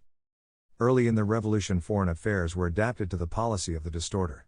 Bolshevik Russia was accorded diplomatic recognition by the regime in 1934, and Litvinov Finkelstein was sent from Russia to congratulate the successful regime in Washington. This was the first step in the formation of the American Bolshevist coalition against Europe. The regime was still in the process of consolidating its hold on power, and had to proceed with caution, since the possibility still existed in 1936 of a national rebellion in the old, elective form. Yielding to the popular concern with internal affairs, the distorter conducted the election of 1936 on domestic issues. This was to be the last election in American history where even a remote possibility existed of a national revolution through the old voting technique. Thenceforward elections were to be managed in such a way that the culture-distorting regime could perpetuate itself in power indefinitely by that means. 3. Culture distortion in America, as elsewhere in the Western civilization, was only able to twist, warp, and frustrate the soul of the host. It could neither kill it nor transform it. American autopathic tendencies, arising from the disintegratory influence of rationalism and materialism, are the source of the possibilities of which the culture distorter made use. His technique was to push them ever further in the direction of decadence, but at the same time he could always refer to rationalistic doctrines, themselves products of the civilization crisis, as a semi-religious basis for his disintegratory work. Thus the equality rhetoric of the Independence Declaration of 1775, and pious platitudes from Lincoln and other party politicians, were used as the basis of the tolerance propaganda which teaches Americans that they must not in any way, not even in thought, discriminate against the Jew. This propaganda is spread from the highest official places down to the level of home, school, and church. The Negro movement is a powerful instrument of culture distortion, and was organized as such shortly after the advent to power in 1933. Similarly, the numerous groups of recent alien provenance are artificially prevented from assimilating and becoming Americans, since every alien-thinking group in America is serviceable to culture distortion. Thus the Polish group, for instance, was very useful in war agitation in the fall of 1939. The usefulness of these alien groups is easily imaginable when it is realized that in 1947 only cubed, 4 of the entire population of America consists of whites born in America, that only 55% of the population had both parents American-born, while more than 20% had one foreign-born parent, and almost 15% of the population consisted of foreign-born persons.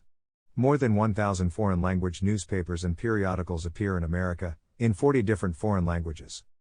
The whole result has been to put the Native American completely on the defensive, to confer a privileged position on the culture distorter, who embodies at the highest potential the idea of alienness, and to disintegrate progressively the American national feeling. Culture distortion to this degree would not have been possible in Europe, because of the higher culture sensitivity and the higher exclusiveness of Europe, even under democratic materialistic conditions. It is necessary to observe precisely the spiritual products of culture distortion in America, in every sphere of life, for the America that intervenes in Europe is not the true America, which still existed in 1890, but an empire consisting of a master stratum with its own culture, and a great mass of subjects, comprising the Americans, and the almost equally numerous alien-thinking groups. The lower strata supply the soldiers who invade Europe, but the brains who decide belong to non-Americans. World Outlook. The technique for eliminating American resistance to culture distortion has been uniformity. Every American has been made to dress alike, live alike, talk alike, behave alike, and think alike. The principle of uniformity regards personality as a danger and also as a burden. This great principle has been applied to every sphere of life. Advertising of a kind and on a scale unknown to Europe is part of the method of stamping out individualism. Everywhere is seen the same empty, smiling face. The principle has above all been applied to the American woman, and in her dress, cosmetics, and behavior, she has been deprived of all individuality. A contest was recently held in America to find Mr. Average Man. General statistics were employed to find the center of population, marital distribution of the population, family numbers, rural and urban distribution, and so forth. Finally, a man and wife with 2 children in a medium-sized town were chosen as the average family. They were then given a trip to New York, were interviewed by the press, feted, solicited to endorse commercial products, and held up for the admiration of all those who fell short in any way of the desirable quality of averageness. Their habits at home, their life adjustments generally were the subject of investigation, and then of generalizing. Having found the average man from the top down, his ideas and feelings were then generalized as the imperative average thoughts and feelings. In the American universities, husbands and wives attend lecture courses on marriage adjustment. Individualism must not even be countenanced in anything so personal as marriage. In America, the culture distorter has laid down one way of doing everything. The men change from felt hats to straw hats on one certain day of the year and on another certain day discard the straw hats. The civilian uniform is as rigorous, for each type of occasion, as the strictest military or liturgical garb. Departures from it are the subject of sneers, or interrogation. The arts have been coordinated into the master plan. There is in America, with its 140 million, not a single continuing opera company, or a single continuous theater. What theater there is produces only reviews, and journalistic propaganda plays. For the rest, there is only the cinema, and it is, after all, the strongest single medium of the uniformizing of the American by the upper stratum of culture distorters. In a land which produced West, Stuart, and Copley, there is today not a single painter of public note who continues in the Western tradition. Abstractions, pictorial insanity, and preoccupation with ugliness monopolize the pictorial art. Music is seldom heard in America, having been replaced by the cultureless drum beating of the Negro. As an American musicologist put it, jazz rhythm, taken from wild tribes, is at the same time refined and elementary and corresponds to the disposition of our modern soul. It incites us without pause, like the primitive drum beating of the prayer dancer. But it does not stop there. It must at the same time take account of the excitability of the modern psyche. We thirst for quickly exciting, constantly changing stimuli. Music has an excellent, time-honored means of excitation, syncopation. American literature, which produced Irving, Emerson, Hawthorne, Melville, Thoreau, and Poe, is today entirely represented by culture distorters who make Freudian and Marxist motives into plays and novels. American family life has been thoroughly disintegrated by the culture-distorting regime. In the usual American home, the parents actually have less authority than the children. The schools enforce no discipline, nor do the churches. The function of forming the minds of the young has been abdicated by all in favor of the cinema.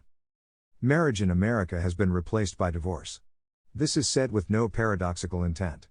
In the large cities, statistics show that 1 of every 2 marriages ends in divorce. Taking the country as a whole, the figure is 1 in 3. This situation can no longer be described as marriage, since the essence of marriage is its permanence. The divorce trade is a large business upon which lawyers, private detectives and other charlatans thrive, and from which the spiritual standards of the nation suffer, as reflected in the emotionally indifferent attitude of American children.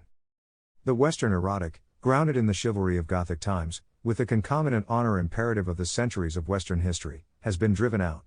The ideal of Wedekind, the culture distorter who preached compulsory bohemianism in Europe around the turn of the 20th century, has been realized by the culture-distorting regime in America. Inverted Puritanism has arisen.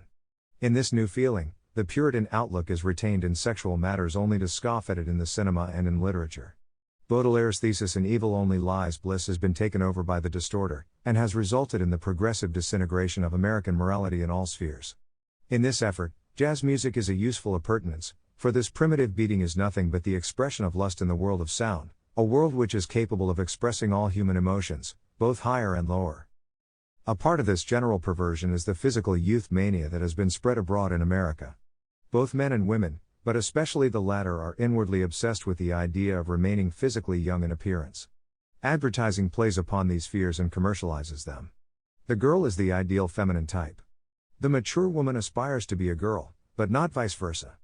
A girl cult has come into existence, which, together with cinema, revue, jazz, divorce, disintegration of the family, and uniformity, serves the vast purpose of destroying the national feelings of the American. Together with uniformity is the technique of excitement. The press presents everyday new sensations. For the general purpose, it is quite immaterial whether the sensation is a murder, a kidnapping, a government scandal, or a war scare. But for particular, political purposes, the latter sensations are the most effective, and during the years of preparing the Second World War, the distorter administered every day a new crisis. The process increased until the population was ready to welcome the outbreak of war as a relief from the constantly mounting nervous tension. When the war did appear, the distorter immediately called it a world war despite the fact that only 3 political powers were engaged, and the strongest powers were not involved. It was, of course, intended to rule out the possibility in the American mind of any localizing of the war, and to prepare for American intervention. The straining after excitement, pleasure, and constant motion has created a vast nightlife, a crime underworld which staggers the imagination of Europeans, and a hurrying from one thing to another which excludes the possibility of contemplation, or individual culture. Almost 1% of the entire population makes its living from professional crime. The art of reading has been taken away from the Americans, since the idea is to do something. Individual culture is generally strangled under such conditions, and the prevailing mass ideals impose limitations on the form of such personal culture as is attained. All history, all thought, all events, all examples, are used to prove the soundness of the ideal of mass life, and of the American ideology. 2. In the rationalistic and materialistic atmosphere of 19th century America, there was only a very weak link with the sublime Western Gothic traditions of the spiritualized meaning of life, but under the culture-distorting regime since 1933, America has been completely disenchanted. On every plane, the ultimate reality of the world and life is materialistic. The aim of life is happiness. This must be so, Since life itself is only a physico-chemical process, and articles appear which treat as imminent the discovery of a formula for life by scientists. The contractual side of the old Puritan religion, which regarded man and God as keeping accounts with one another, has been pushed to its uttermost limits, and all living is simply changing legal relationships. Patriotism is simply a legal duty to the world proposition called America, which has been equated with the mission of distorting the entire Western civilization through a process of educating Europe. Heroism in the Western sense is unknown, and the hero whom the population admires is a capitalist and grand who has converted a great part of the public wealth into his private resources, or else a smiling film actor. Such a thing as a great spiritual movement or a national rising is not understood in America, first because it has had nothing of the kind in its history, and secondly, because the distorter has made all such things ridiculous. The American is taught that life is a process of cultivating friendly relations with all, joining as many clubs and secret societies as possible, and confining all his thought and effort to the personal plane. The happy end is the ideal of life and literature. There is no thought of bearing up under the bitterest and most crushing blows of fate. These are overcome by avoiding one's glance. The lucky man, and not the man who has suffered in silence and become stronger, is the central figure in the happy end literature. The opposition between the Western idea of destiny fulfillment and the culture distorter's disintegrating substitute called happy end is actually the focal idea of the world outlook that he wishes to force upon the prostrate American nation and its parent Western civilization. The irreconcilability between these two ideas extends from the personal plane upward through national economy, society, state, religion, and ethics. The great Western life feeling is the necessity of being oneself, of preserving that within one which cannot be compromised, which is synonymous with soul, destiny, honor, race. The distorter's idea of happy end is opportunistic, weak, degenerate, and revolting to the Western honor feeling. The empty, smiling face, the uniform mind, the senseless chasing after noise, movement, and sensation, the obsession with money-making and money-spending, the rejection of all spiritual standards of attainment, all this merely reflects the basic interpretation of life as a seeking for a happy end. For happiness one will compromise anything, give anything, sell anything. Happiness becomes synonymous with pursuit of economic and sexual motives. It absolutely excludes any profitless struggle against odds, merely in order to be oneself. Understanding and respect for the tragedy of life, the magic of life, the power of the idea, are precluded by the happy end feeling. Any idea of this kind is quite impossible for Europeans in the 20th century, even if they had not seen the horrible catastrophe of the Second World War, in which Europe succumbed to the double invasion of barbarians and distorters. No great artist, no religionist, no deep thinker, has ever deluded himself that life has the meaning of happy end. In miserable and crushing times, the Western man trains himself rather to bear whatever blows fate may have in store for him. He does not talk of either happiness or unhappiness, and he does not try to avoid facts by looking away from them. Looking away is no solution, but only a postponement of a later reckoning. Happy end has a purely negative significance. It is a denial of life, an escape from life. It is thus a deception, and an untruth. The racial chaos in America, which, deliberately perpetuated by the distorter, delivers the American nation more securely into his hands, is only possible because of the denationalizing program for Americans. This program begins with propaganda in the schools to the effect that America was not colonized, cleared, conquered, or built by Americans, but by a great conglomeration of aliens. The contributions of the Jew and the Negro are taught as the decisive formative influences on the American dream. In New York State, Shakespeare's Merchant of Venice is forbidden to be taught in the schools.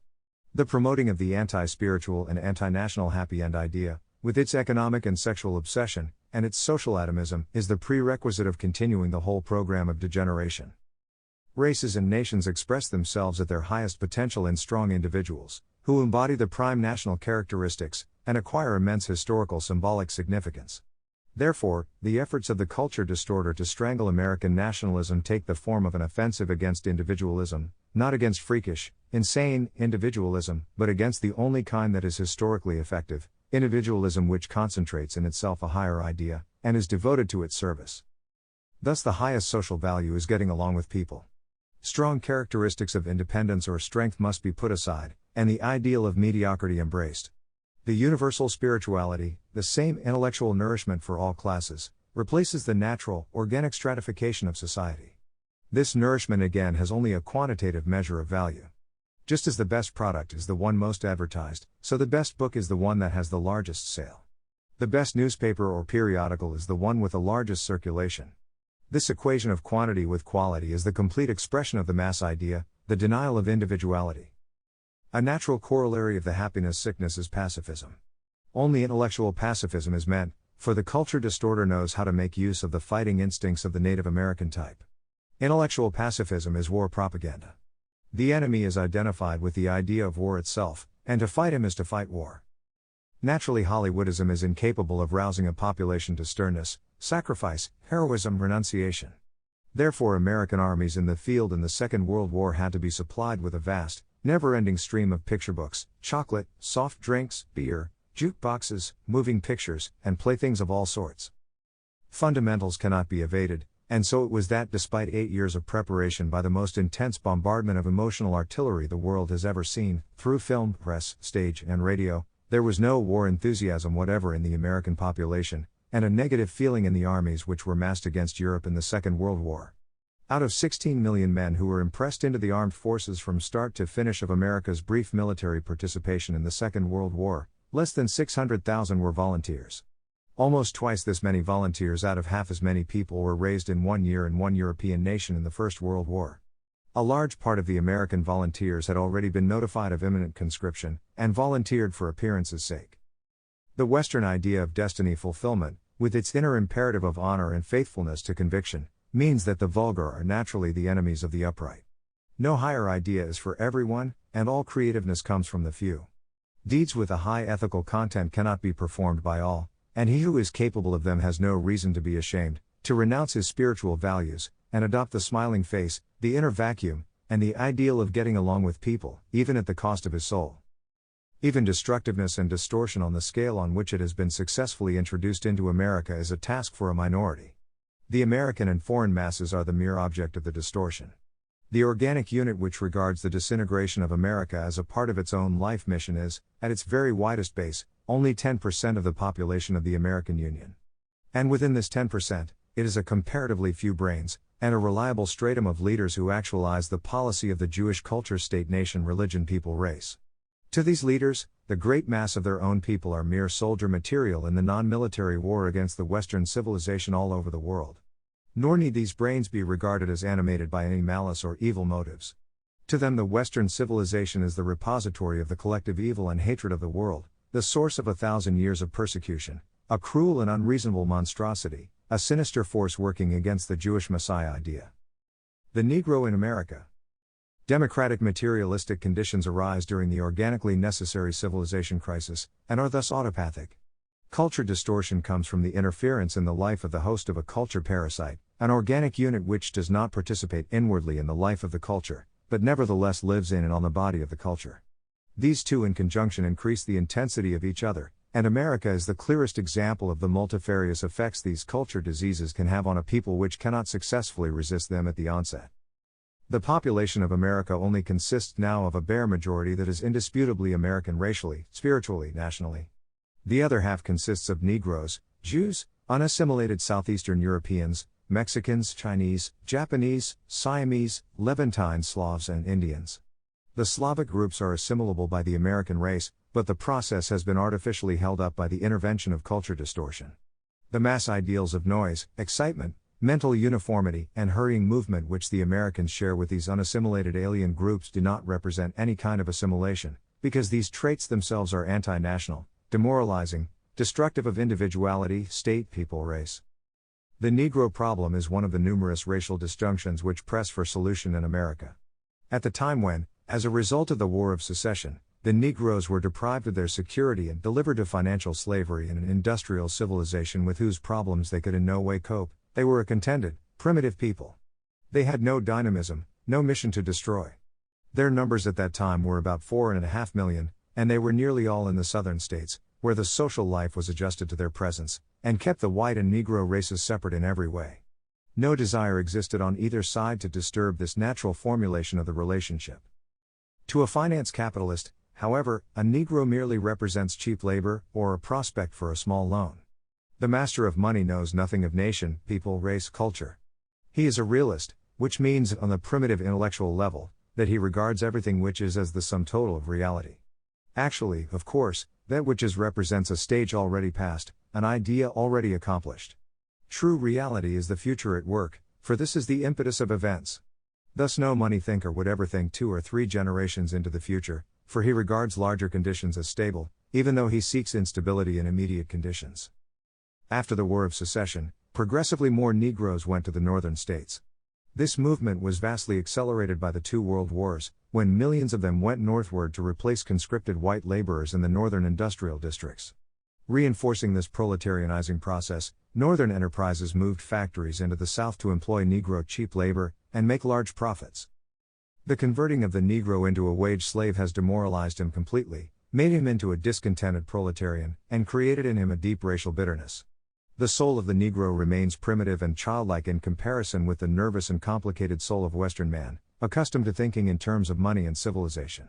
The result is that the Negro has become a charge of white society. Marriage is almost unknown among the Negroes, and the women raise the large families. In the large cities, the Negro population supplies approximately 10 times as many criminals as its numbers would indicate to be its proportion. Social diseases are general among this race, and the hospitals as well as the penitentiaries deal with highly disproportionate numbers of Negroes. Primitive violence is natural to the Negro, and the sense of social disgrace is lacking in him in connection with crimes. Negro sections of the northern cities are dangerous to the life of white persons. Bolshevism and culture distortion did not miss the potentialities of the Negro for purposes of interdisintegration and race war.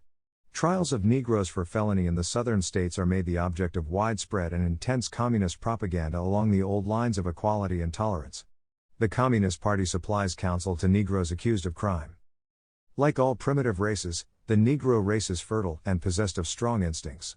His numbers today, including the mulattoes, are approximately 14 million. This 10% of the total population of America is an adjunct of the program of the culture distorter. Politically, this mass is organized as a unit, and supported the Roosevelt regime from the time of its seizure of power in 1933. The Negro has been the focus of much of the revolutionary activity of the culture-distorting regime. From time to time, the distorter raises a racial issue publicly, in which the white Southerner is made the public enemy, and the Negro is the hero of democracy. This results in increasingly serious race war in the northern and southern cities.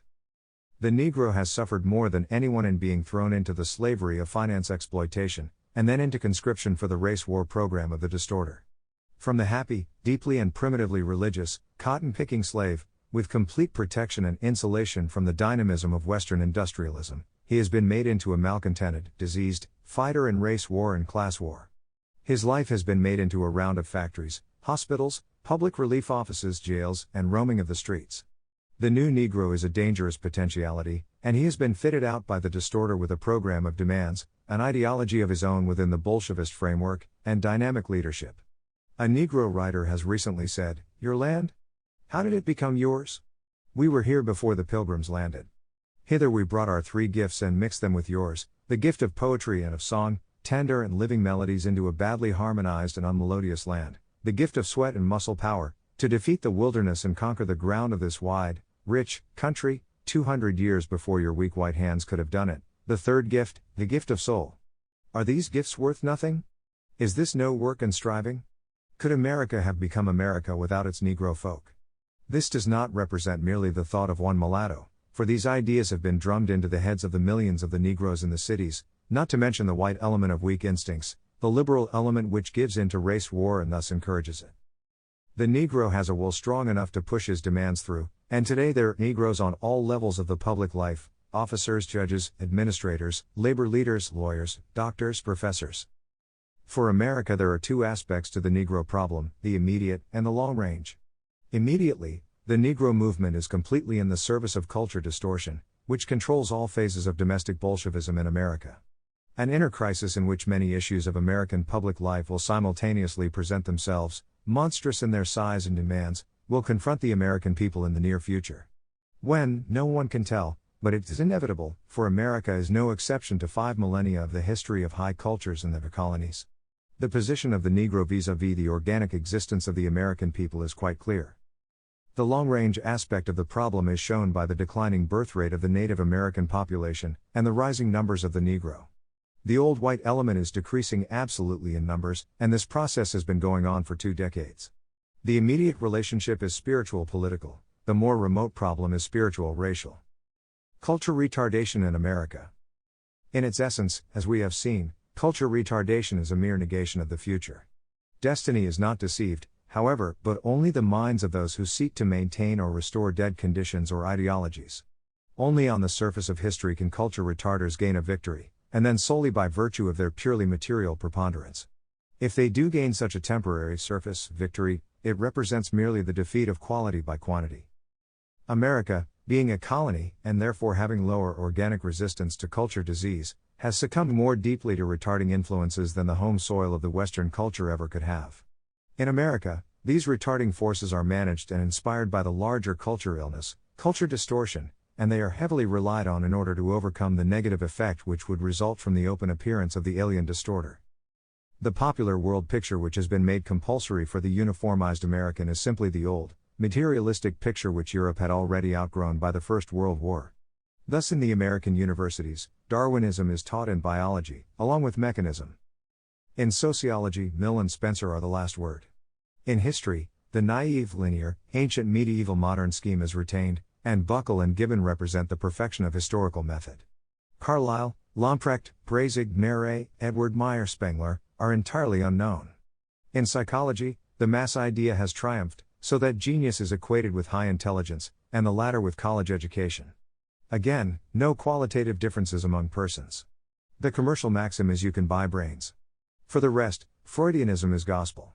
It is possible for the holder of high academic degrees in America to be entirely unacquainted with the history of the Western culture, with the significance of Carlyle, Nietzsche, Spengler, of the revolt of the Western civilization against democracy and materialism.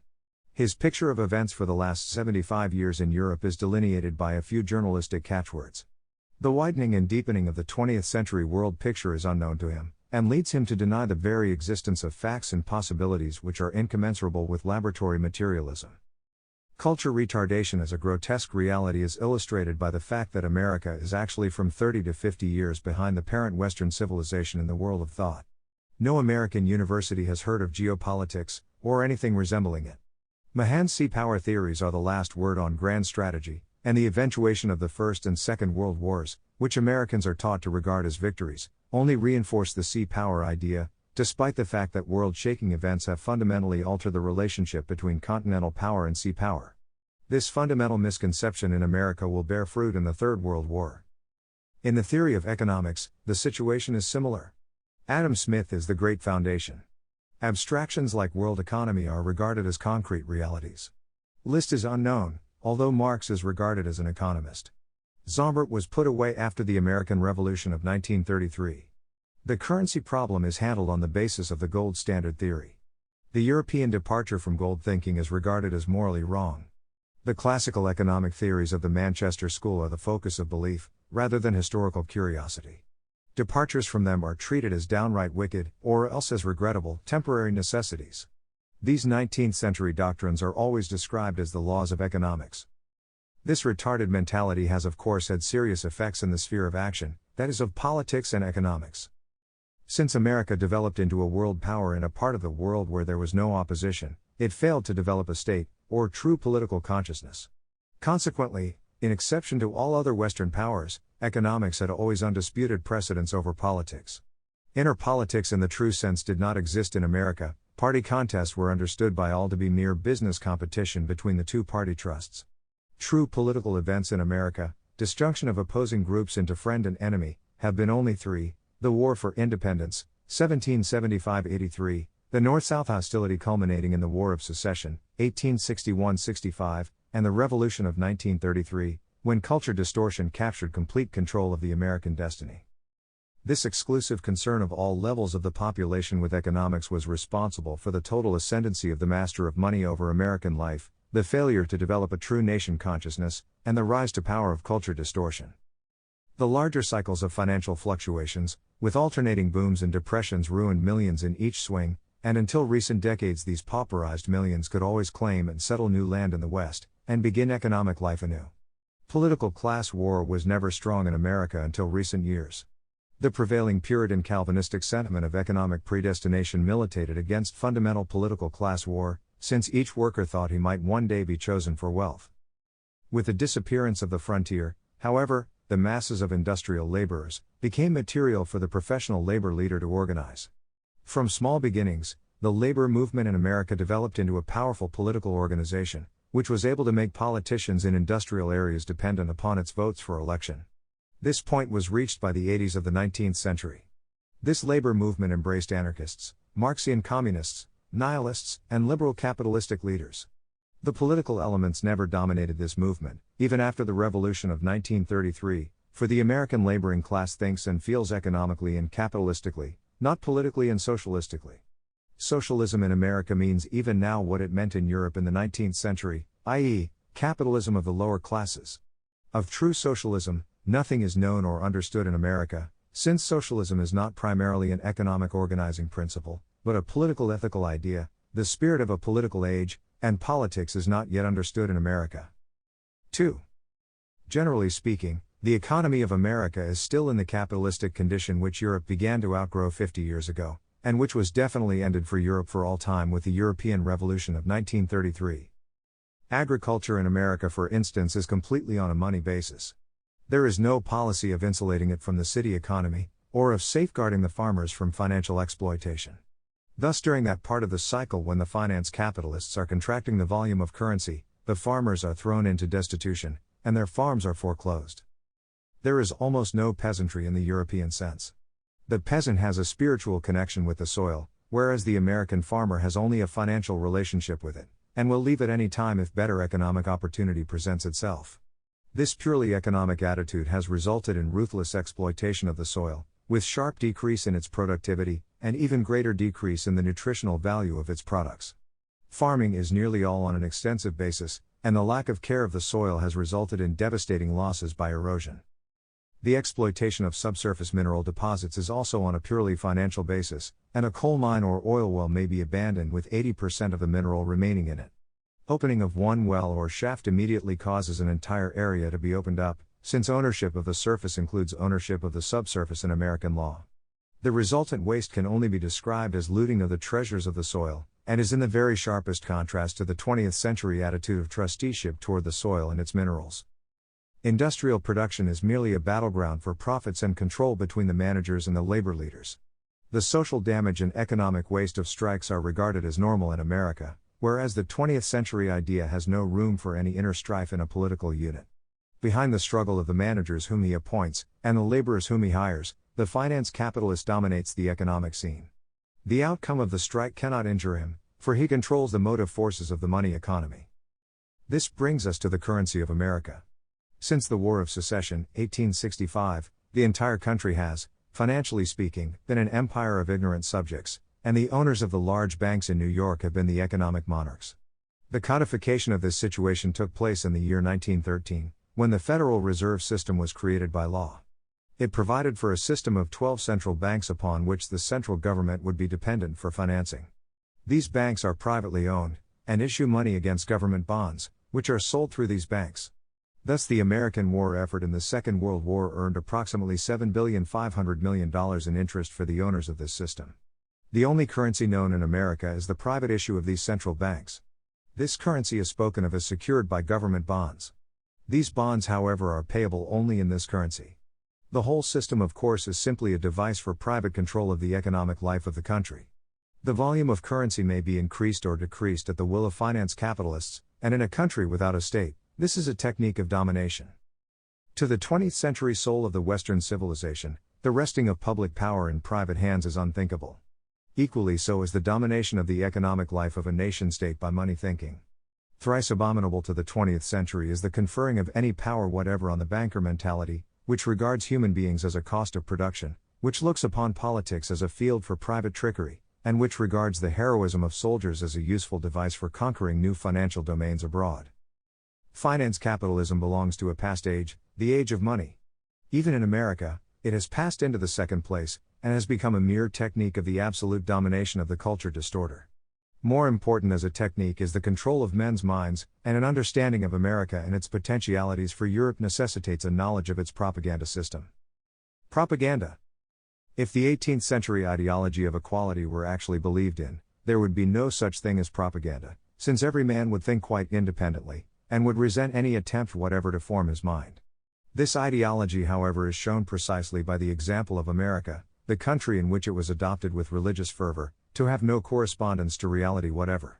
Spiritual equality may have more or less obtained in the salons of aristocrats and rationalist intellectuals, whether in France, Germany, England or America, in the 18th century, but by the middle of the 19th century, when the masses had been mobilized, there was no possibility of any equality, for these masses demanded leadership by their very existence.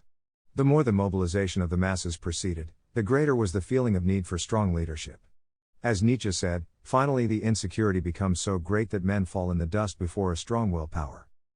There are two techniques of leadership, both of which are indispensable: discipline and persuasion. The first is based on confidence, faith, loyalty, duty sense, good instincts. The second is addressed to the intellectual side, and adjusts itself to the characteristics of the person or population to whom it is directed.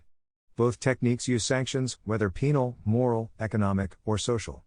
In a period when the reorganizing and forming of huge masses is the leading action problem, persuasion, or propaganda, is correspondingly necessary, for only an elite is capable of the highest discipline, and masses must be continually reconvinced.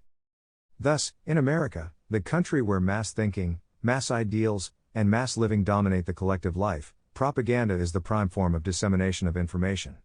There are no publications in America addressed solely to the intellect. A culture-distorting regime rests on its invisibility, and independent thinking by strong individuals is ipso facto hostile to such a regime. Nor are there any publications which purvey only facts. Any facts, and any viewpoints, are coordinated, with their presentation, into the ruling propaganda picture.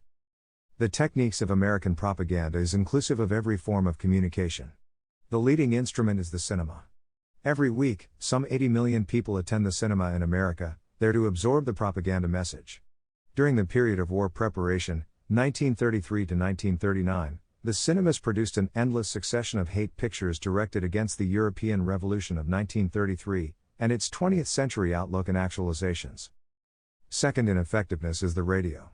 Every American has in his home one or more wireless receivers, and through them, the mass picture of events is brought to him again. He has already read the same compulsory viewpoint in the press, seen it in the cinema, and now he hears it. The press, both newspaper and periodical, is third in effectiveness.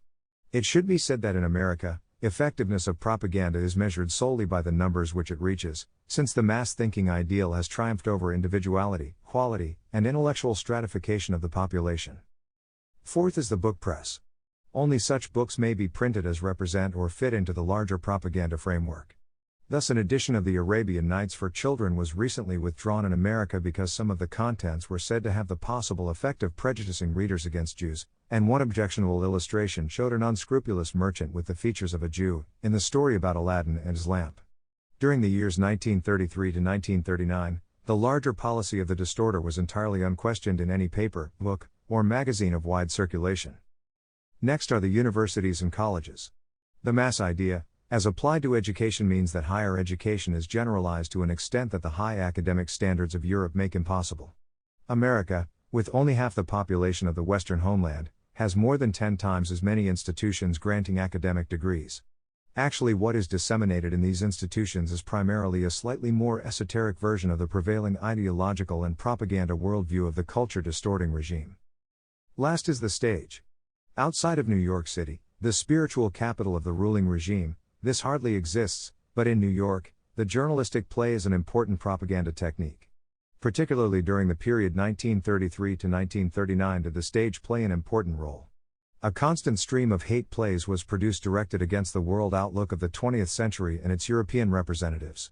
Many of these plays were in the Yiddish language, since the leaders in America require uniformity also in their own people.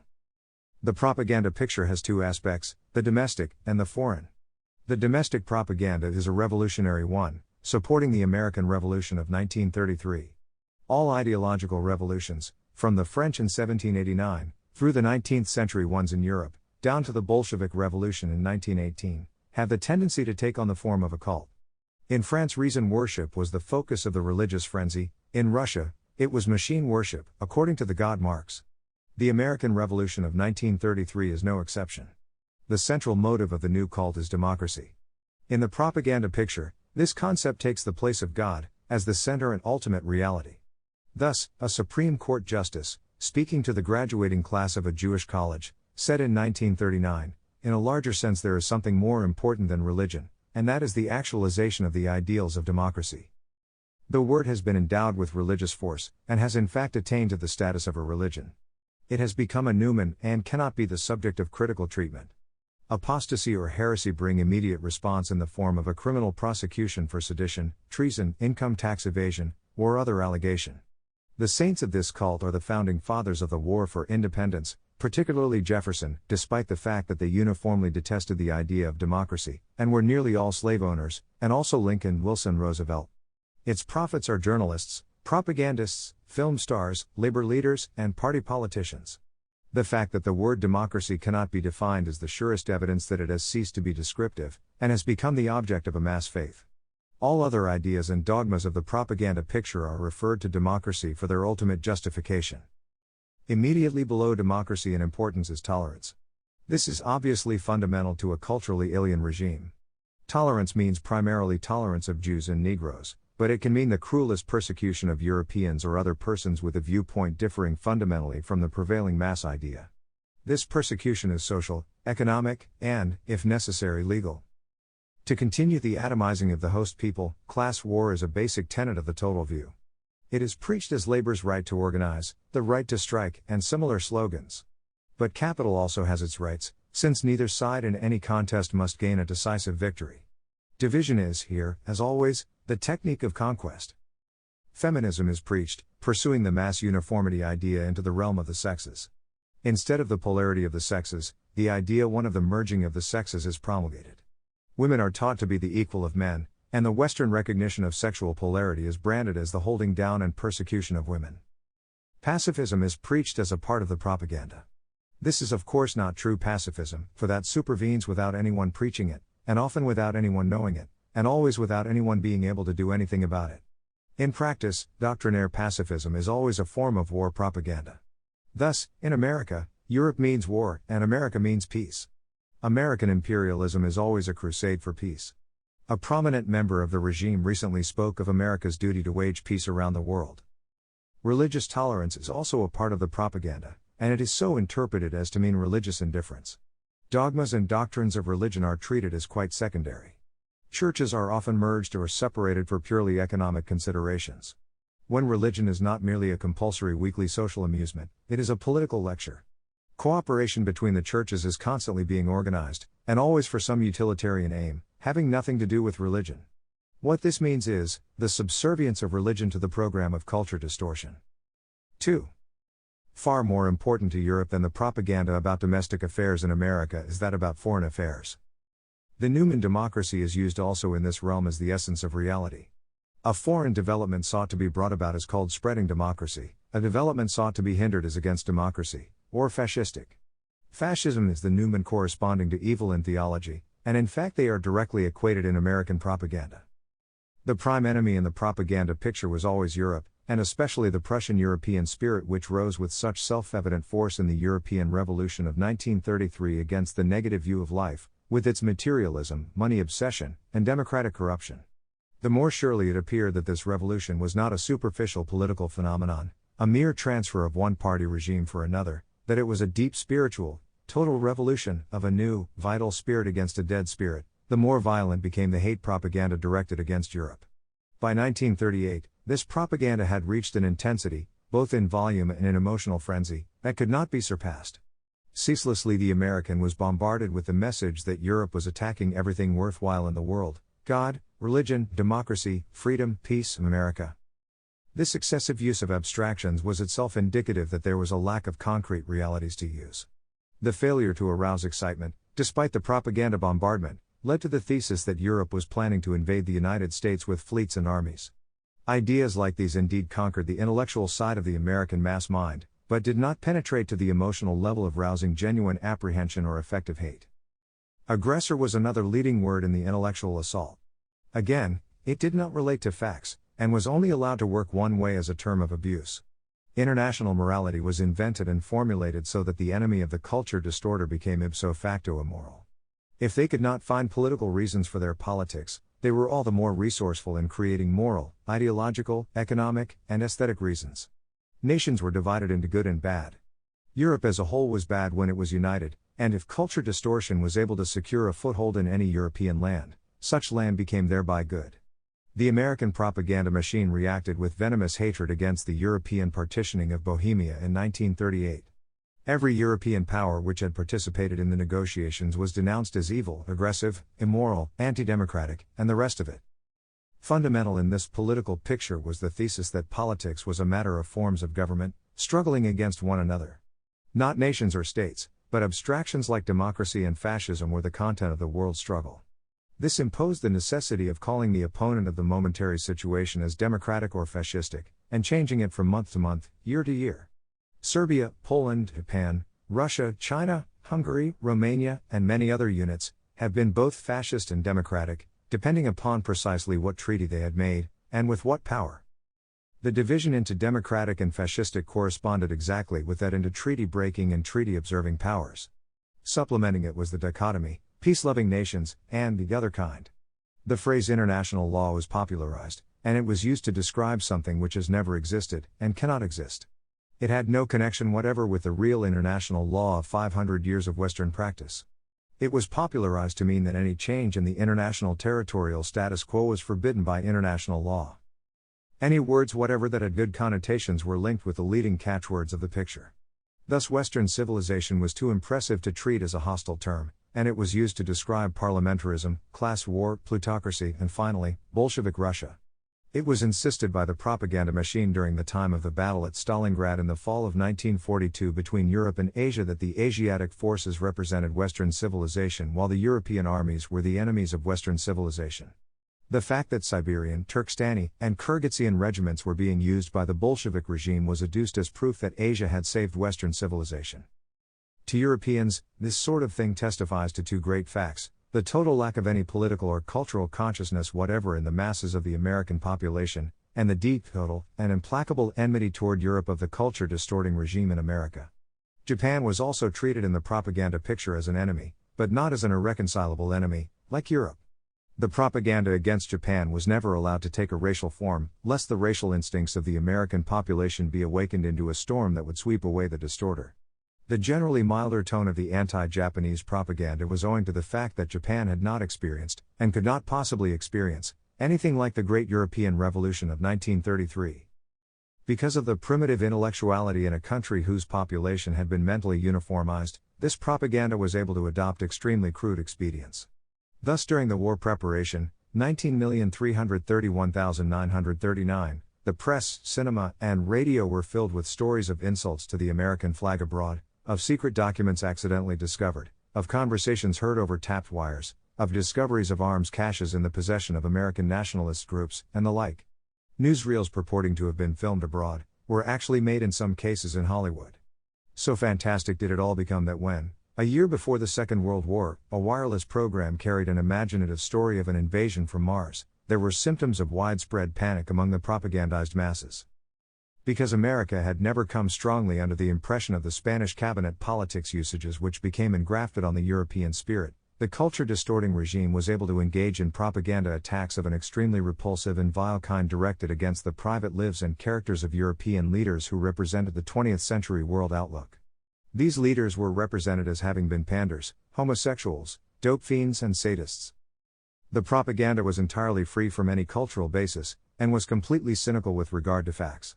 Precisely as the cinema factories of Hollywood ground out lying plays and newsreels, the propagandists of the press created what facts they needed.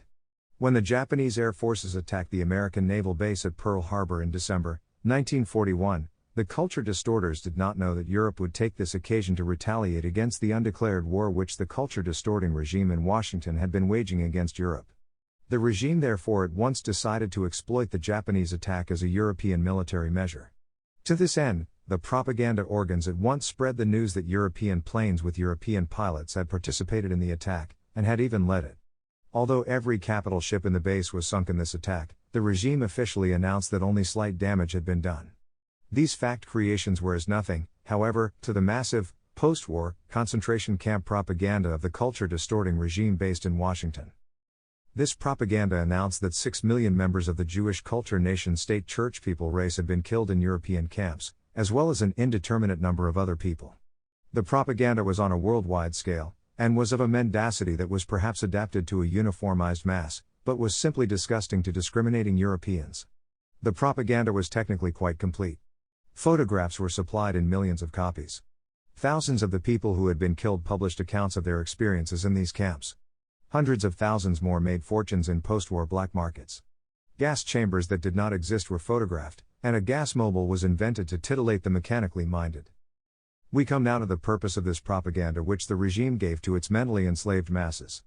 From the analysis in the 20th century political outlook, the purpose is seen to be only one: it was designed to create a total war in the spiritual sense, transcending the limits of politics, against the Western civilization. The American masses, both military and civilian, were given this mental poison in order to inflame them to the point where they would carry out without flinching the post-war annihilation program. In particular, it was designed to support a war after the Second World War, a war of looting, hanging, and starvation against defenseless Europe. Propaganda is merely an adjunct of policy, however, and we come now to the conduct of foreign affairs by the America-based regime from the time of its seizure of power in 1933. The conduct of American foreign affairs from 1933. As was noted in the outline of the general thesis of culture distortion as a form of culture pathology, the Russian anti-Semitic outbreaks after the Russo-Japanese War, 1904–1905, brought about a rupture of diplomatic relations with the United States.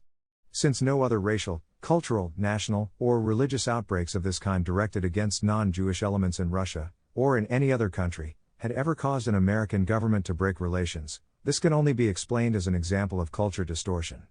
The actual inspiration for this startling international move came from certain elements in the entourage of the then President Theodore Roosevelt, which belonged to the same culture state nation people race as the victims of the pogrom. Historians will be able to trace the appearance of culture pathology through American foreign policy from about 1900. The immediate period under consideration, however, is that since 1933, a year of fate for both America and Europe. The first positive act of a non-routine nature by the revolutionary regime, after its preliminary consolidation of power, was the diplomatic recognition of Bolshevist Russia. It was explained away to a loudly resentful American public as being merely a routine act, without ideological significance, and quite harmless politically. Actually, it was the beginning of a cooperation between the two regimes which continued with only surface interruptions until the Russian and American armies met in the heart of the Western civilization, and London and Berlin had been thrown into the dust. In 1936, the Bolshevist Revolution and the 20th century Western authoritarian spirit met on the battleground of Spain. The officials of the America-based regime privately expressed their sympathy with Red Spain. The unequivocal opposition of the Catholic Church to American aid for Bolshevist Spain prevented intervention.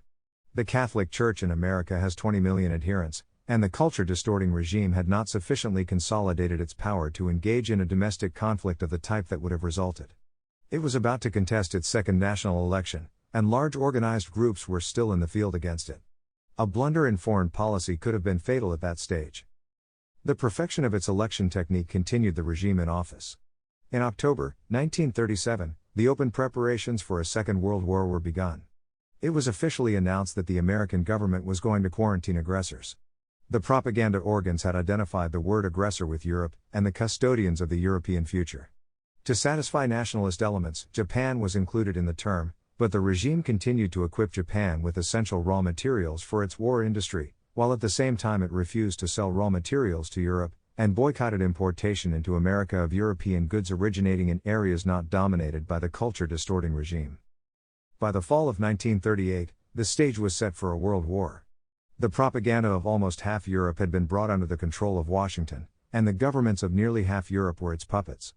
The incorporation of Bohemia into Europe was the result of the mutual understanding of four European leaders, making their own decision, and the plans of Washington were completely frustrated, despite careful preparations. The American treasury had been made available to the regime as a stabilization fund, and it could draw upon its billions without accounting to anyone. The subsidization of its representative propagandists in European countries was increased to such proportions that soon almost half Europe had been made to hate the leaders who had prevented an intra-European war. But an eastern border state was needed for the next incident. Since there was no direct possibility of a war in Western Europe, Poland was therefore coordinated into the plans of Washington. The Polish government, ostensibly the custodian of the national interests of Poland, brought about a hopeless war, and that precisely after Russia had publicly agreed to the partitioning of Poland. The government which had arranged the war's beginning disappeared promptly upon the outbreak of war, and was never heard of again. It had earned its pension. The American domestic propaganda at this time was to the effect that Poland could resist for years. The war began in earnest in 1940. France and the Low Countries were detached from America in a few weeks. The American regime found its control of Europe severely limited, and a domestic population on its hands not only devoid of war enthusiasm, but hostile to any form of intervention in the war which the Washington dictator had itself created. The non-intervention movement in America was then taken over by the culture distorter, and the propaganda was devised that sending war material abroad was a method of remaining out of the war. In other words, limited participation was non-intervention. American political unconsciousness being what it is in a country with no tradition, no state, and no higher history, this was convincing, and the overwhelming sentiment against intervention was thus brought into the service of the intervention plans of Washington. The limited participation was ever less limited. A law which nationalist elements had passed long before the war, to prohibit this sort of involvement in wars, was cynically put aside. American expeditionary forces were sent abroad, American naval vessels were ordered to engage European vessels on the high seas, merchant ships of European origin were requisitioned, and all this from a government that had been giving pontifical lessons in international law to the world. The widening of the theater of war by the involvement of Bolshevist Russia against the Western civilization led within a fortnight to the breaking of relations with Europe. But the domestic situation still prevented Washington from direct American involvement, and Europe had failed to react to the undeclared American war on the high seas. The sole remaining American bastion in Europe was the island, and it was only held by political and financial means which could at any moment give way. Direct intervention with the total military potential of America was essential if the war was not to terminate in a Western victory over Asiatic Russia and a general settlement of all old political problems in Western Europe, which would result in the creation of a culture nation-state-people-race unity of the West with an authoritarian political basis that would be impermeable to culture distortion, and would moreover, by its example, inevitably call forth an American nationalist revolution against the culture-distorting regime. Since efforts to antagonize Europe by undeclared war had not had the desired results, it was sought to create a Far Eastern war by which it was hoped involvement in the real war against the Western civilization could also come about. To this end, an ultimatum was delivered to the Japanese government in November 1941. The ultimatum demanded Japanese evacuation of all its conquests since July 1936. The answer of Japan was to sink the American battle fleet in Pearl Harbor in December 1941. Public and official investigations carried out by nationalist elements after the war proved conclusively that the Washington regime knew this attack was coming, and even the day of it, since it had been reading Japanese diplomatic messages. Nevertheless, it took no military precautions, and thus cynically threw away the lives of thousands of American soldiers and sailors. The propaganda machine was already geared to attribute this Japanese attack to the Western civilization, but the Western War Declaration, following in a few days, made this propaganda pointless. Thenceforward, 80% of the American war effort was devoted to the war against the hated Western civilization. Australia and India were ignored except for weak efforts to contain a second Japanese attack wave which never came. Had it come, the white population in colonial Australia would have passed into subjection to Japan, as a result of the presence in the Western civilization of a pathological distortion. Europeans should note the significance of the statement of the American commander, precisely in this threatened quarter of the white world, made in the summer of 1942. The future of civilization rests with the worthy banners of the Russian army. From this, it is apparent that uniformity of mind is a prerequisite also to military rank. 2. The conduct of the American war effort, on the higher level, departed entirely from the principles of honor which have always governed the intercourse of Western nations and leaders. The prime attack against Europe was by bombing planes based on the European island which from 1942 was occupied by American troops. The air bombardment was directed almost entirely against the civilian population of Europe, even though it was known that no decision could be achieved by this means. The American press spoke bloodthirstily of blockbusters, by which was meant a bomb which could wipe out a city block of civilian homes, and kill several hundred civilians. Photographs were proudly displayed of the results of this dishonorable type of warfare against families and homes. A propaganda was developed that anyone opposing the armies or ideology of America was a criminal, and subject to a trial for his crimes. Europe was already familiar with atrocity propaganda stemming from America.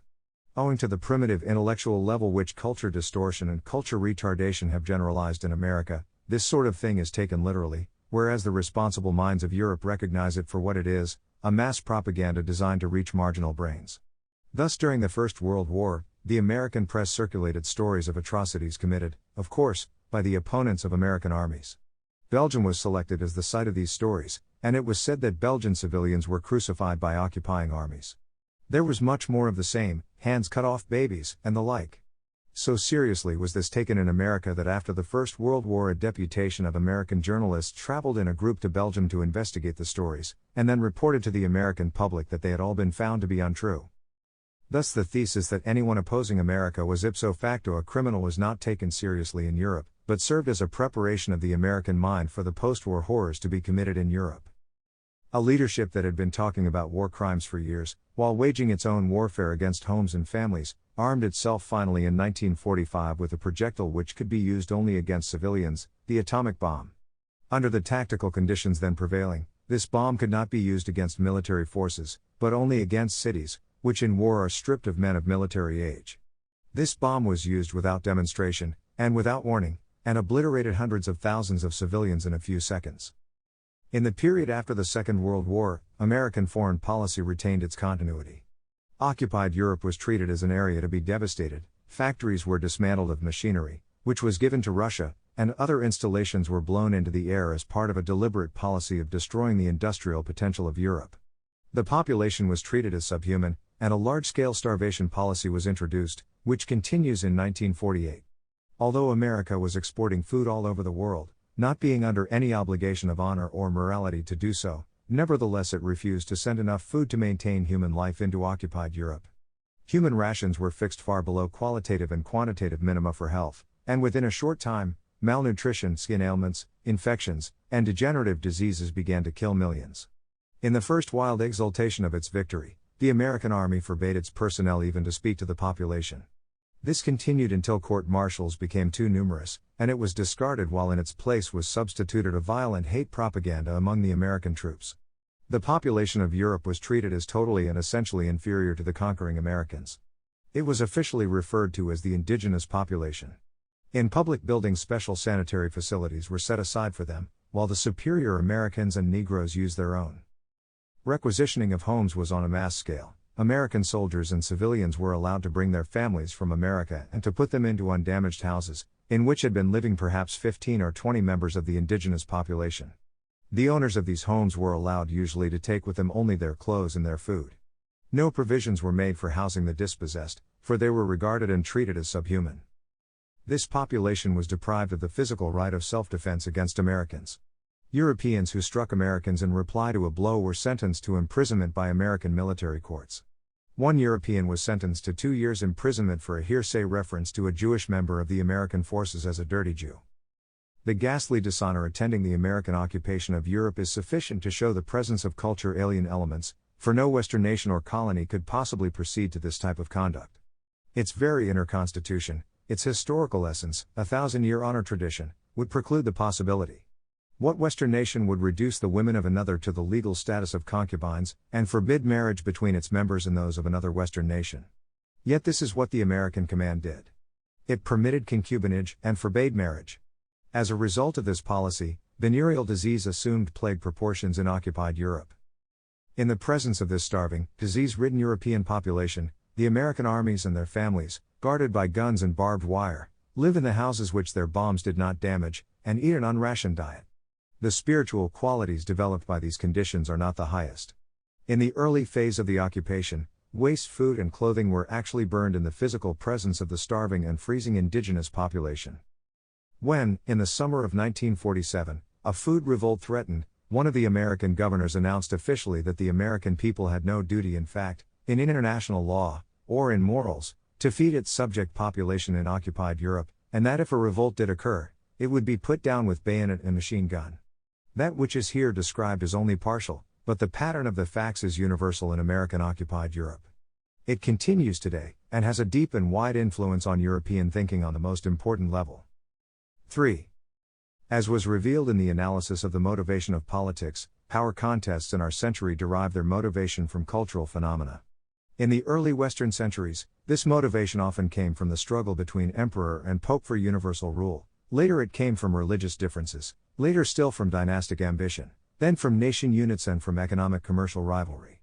Now the main fact in the world is the spiritual unity of the Western civilization, just becoming conscious, and the awakened will to destroy of the outer world. In the realm of action, it takes the form of a political struggle between the Western civilization and its colonies on the one side, and the non-Western forces on the other. The enmity between America and Japan was therefore natural, and all nationalist elements in America so regarded it. The distorting elements in America, however, never regarded this enmity as important, for there was no anti-Semitism in Japan. This throws the necessary light on the American policy in the occupation of Japan. Upon the conquest of Japan, the utmost friendliness was at once put into effect as the policy of the army toward the Japanese population. The American army officially established brothels with Japanese women for its soldiers. Houses were not requisitioned for the troops, but barracks were built. The diet was adequate to maintain human health. The emperor retained his rank and position, and his godhead was not disturbed in the public mind. The Japanese self-respect was maintained by the dignified treatment generally accorded to Japanese civilians. The American policy was to restore the industrial potential of the country, and allow Japanese autonomy. The Japanese diet, government and administration were maintained. Former political leaders were respectfully told to report for trial for war crimes, for this pettifogging nonsense has become a compulsion wherever American armies penetrate. The only exaction made of the population was the adoption of the American religion of democracy worship. For a population whose national religion already consisted of Confucianism, Buddhism, Shintoism, and emperor worship, this was no great sacrifice. The leaders over whom the protracted ritual of war crime exorcism was practiced were not abused either in the Japanese press or in the American press. They were not photographed endlessly, subjected to Freudian inquisitions, tormented, forced to pick up the cigarette ends of American soldiers, or systematically degraded as had been the case with the victims of American armies in Europe. Above all, the war crime process was not extended throughout the entire organization of Japanese life, both civilian and military, as was done in Europe, and as continues to be done in 1948. The difference in policy between these two occupations is quite sufficient to explain by itself the entire formative influence of American foreign policy. The dominating impulse of the occupation policy in occupied Europe is revenge. As the analysis of politics showed, however, revenge is not a part of politics, but transcends politics. Politics is not carried on for the purpose of humiliating the enemy, nor of exterminating the population of the enemy unit if it is defeated. Politics has the aim of increasing power, and the American regime has not consulted power realities at any point in forming and executing its policy in occupied Europe. In an area with an enormous war potential which it controls and could use for its own power purposes, it systematically destroys plant and machinery. Among a population which could furnish it with millions of the best soldiers in the world, the Americans conduct themselves with a ferocity and an affected superiority calculated to alienate the indigenous population forever. Finding themselves captors of the best military leaders in the Western civilization, to whom they should go to school, they proceed to hang them for the crime of opposing American armies in the field. In short, instead of increasing American power, the occupation policy has decreased American power in every way. This shows conclusively that the motivation of this conduct is outside politics. Its motivation is derived from the complete, deep, and total organic irreconcilability between a high culture and a parasitic organism within it. This relationship is one transcending ordinary international politics. It is somewhat similar to the relationship between the Roman legions and the barbarians of Mithridates and Jugurtha, or to that between the Crusaders and the Saracens, or between Europe and the Turk in the 16th century. It is deeper even than these, because of the revenge twist introduced into the soul of the parasite through centuries of silent sufferance of the unassailable superiority of the host. When defeated Europe, and in particular, the most vital part of it, the bearer of the grand European idea of the 20th century, lay at the feet of this totally alien conqueror from a culture of the past, no feelings of magnanimity, chivalry, generosity, mercy, were in his exultant soul. There was only there the gall which he had been drinking for 1,000 years while he had bided his time under the arrogance of the alien Western peoples whom he had always considered, and still considers, barbarians goyim. Seen from this standpoint, the American armies were just as completely defeated as the armies from the mother soil of the culture. The real victor was the cultural alien, whose triumph here over the entire Western civilization marked the highest refulgence of his destiny. 4. The ultimate significance of American policy since the American Revolution of 1933 has been negative as far as America is concerned. America's natural, geopolitical, national interests lie in Central and South America, and in the Far East. In a world struggle for control of the planet between the Western civilization and the outer forces, the natural policy of Europe is directed toward Africa, the Near East, and the vastness of Asiatic Russia. America, being a colony of the civilization, deriving all its spiritual nourishment from it, naturally complements this interest, and in no way conflicts with it. What interest has a nationalist America in Russia, Africa, the Near East? Correspondingly, what political interest has Europe in Central or South America? Europe and America have no natural, organic, power convergence. America and Japan have. American foreign policy violates every feature of this natural disposition. It allied America to Russia, not against Japan, which could have been understood, but against Europe, which was madness for true American interests. It fought Japan, and proceeded after the conquest to rehabilitate Japan instead of reorganizing it into a permanent part of the American empire. It fought its main ally, Europe, not a mere political ally, but its spiritual parent and total, cultural ally. When the fortunes of war gave military victory to American arms, it could have redeemed its previous mistakes. Japan could have been incorporated into the American overseas empire. Europe could have been rehabilitated. The exact opposite was done. Europe was looted, starved, and despoiled, while Japan, the natural enemy, was rebuilt for its next war against America. In short, the foreign policy of America was not American. From its objective acts alone, this appears in a conclusive fashion. Culture distortion has exercised in America, since 1933, the supreme power of deciding the issue of war or peace for Americans. From the victorious dispersal of American arms, America gained no power. Japan has been an expense, much of its machinery has been given to Russia, and the burden of making up its food deficit has been laid on the American people. While Russia has gained enormously in industrial strength by the machinery it has taken from Europe, and from what America has given it from its half of Europe, America has only incurred more expenses. So thoroughly has it devastated its area of occupied Europe that many material needs of its armies have to be brought from America. American armies have evacuated China and India, North Africa and Persia, giving up the largest empire in the world's history. At the close of the Second World War, Washington was the capital of a military empire embracing to the power of 20 ths of the surface of the earth, including all the seas as subject to American control. The policy of the culture distorter was thus not at all, as some people said, directed toward world control. This grandiose idea could only arise in a Western stratum. An alien organism in the body of the Western civilization can only distort the life of the West. The parasite cannot become Western, and world domination is a Western idea. Nor is it an idea for everyone, but like all formative Western ideas, it excludes persons without depth or intensity. This is why America could not hold the great empire it had gathered together. America has not yet had sufficient historical experience, it has not the consciousness of politics, to administer or create an empire. In the mass mind of the American, the entire Second World War had the one negative aim: destroy the European idea.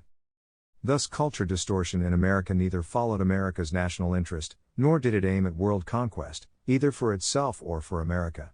As a result, it led America to a political defeat in the Second World War. This fact is quite patent to Europe. More important is the question of how far this is realized in America. This involves the problems of the form of the future in America, American nationalism, the prospect of continued culture pathology, and the spiritual possibilities of America. The future of America. The origin of America contains its future. As Leibniz said, the present is loaded with the past, and pregnant with the future. America originated as a colony of the Western culture. The organic unity called a high culture is tied to its landscape of birth. Here it is born, and here it solves its last and mightiest problems. In its present stage, the Western civilization dominates the spiritual orientation of the whole world. Units like Japan and Russia exist merely as active revolts against the Western civilization, as denials of its world outlook. The Western civilization has created even its own opponents, its dynamism has mobilized the outer forces into their present activity. The colonies which this culture planted around the world during the period 1600 to 1800 have maintained their spiritual relationship with the mother organism. The leading souls of Argentina, South Africa, Australia, America, Canada, and the other scattered smaller colonies, reside spiritually in Europe, and from the fructifying and wider working creations of the parent Western civilization, they derive their world outlook, their plans, ideas, and inner imperative. These colonies remain the spiritual allies of the Western civilization. Their political interests cannot possibly be hostile to those of the West, for they will share with it a common fate. In this age, the motivation of politics is derived from culture. The world divides into the Western civilization, and that outside. A victory of Europe over Russia or India is a victory for America, and a victory of America over Japan or China is also one for Europe. America and Europe together constitute a spiritual unit. The possibility thus is real and organic that America and Europe will once again be politically united. That which shares a common destiny is actually a political unit, and the continuance of political disunity is artificial and hostile to the life interests of the organism. The prime aim of life is the actualizing of the possible. This is life. Owing to the frightfully dangerous world position of the Western civilization, a condition which will not vanish even with a successful war, the organic tendencies to reunion of Europe and America are inevitably going to express themselves by impressing the best brains of America and Europe with the necessity of reunion. The time span involved in the beginnings of this tendency is not longer than one generation. Whether the tendency will be actualized is unforeseeable, just as the fate of Karnak was unforeseeable to the Remessids. But its life necessity will dictate that this tendency will become the focus of action. But the organic idea of reunion is impossible of realization while the West is suffering from inner culture diseases. This poses the question of reaction to culture pathology in America.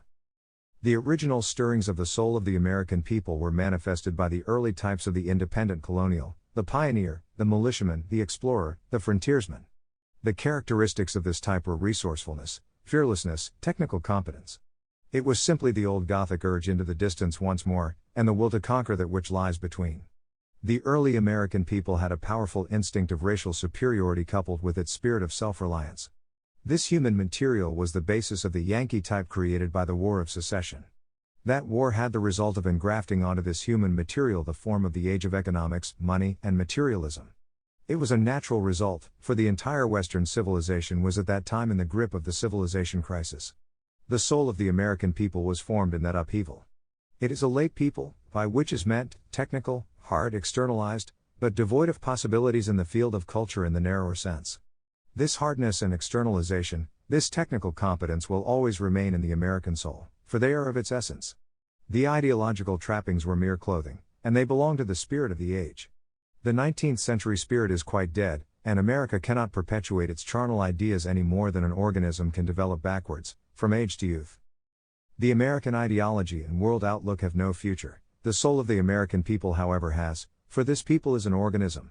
The beating of this people into a thing of mass ideals, mass thinking, mass conduct, mass living, was a distortion and an exaggeration of the tendencies of the American soul, and of the possibilities of the age of materialism.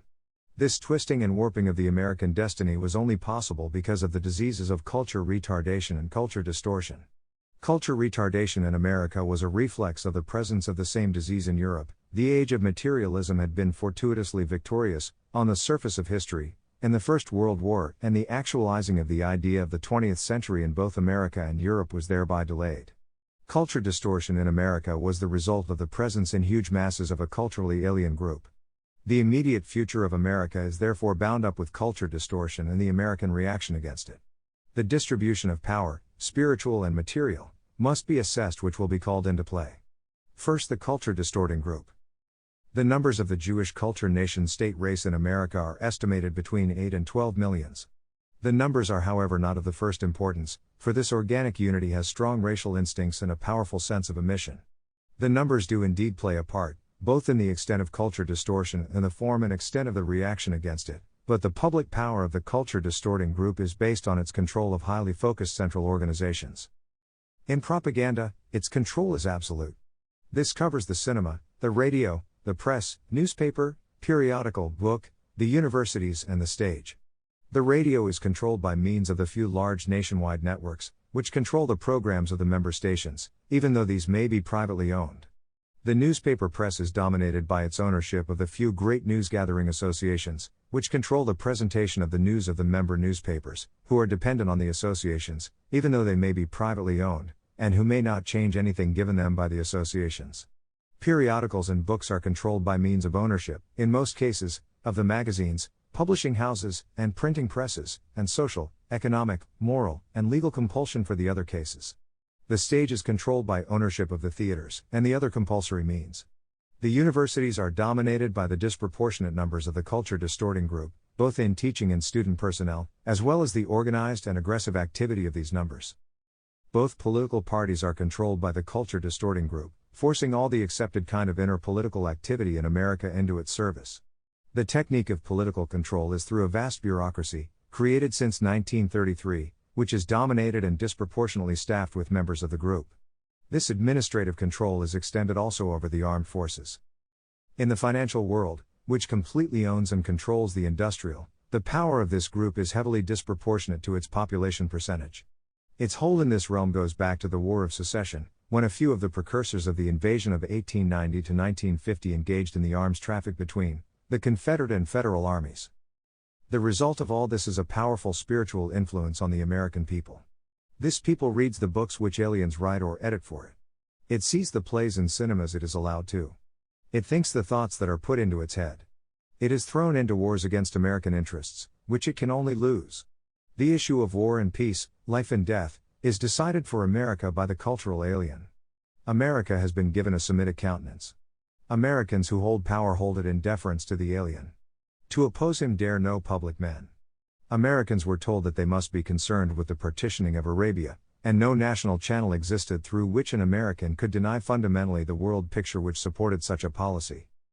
But he who has looked into the essence of history knows that the alien and the proper cannot merge, they can only oppose one another. Disguise, terror, threats, dictatorship, pressure, propaganda, none of these can reach the essence of the relationship. The American people, not yet a nation, has its own soul, and it is only its lack of historical experience, and the stage of development of the culture which created this people, which have made possible the wide and critical diffusion of culture pathology throughout this people. The very fact of culture distortion presupposes the existence, in its inner purity, of the soul of the host people. Distortion cannot destroy the host, but can only direct the energy of the host onto false problems, and into the direction of the interests of the parasite. 2. As Europe now knows, the Second World War was a phenomenon of culture illness.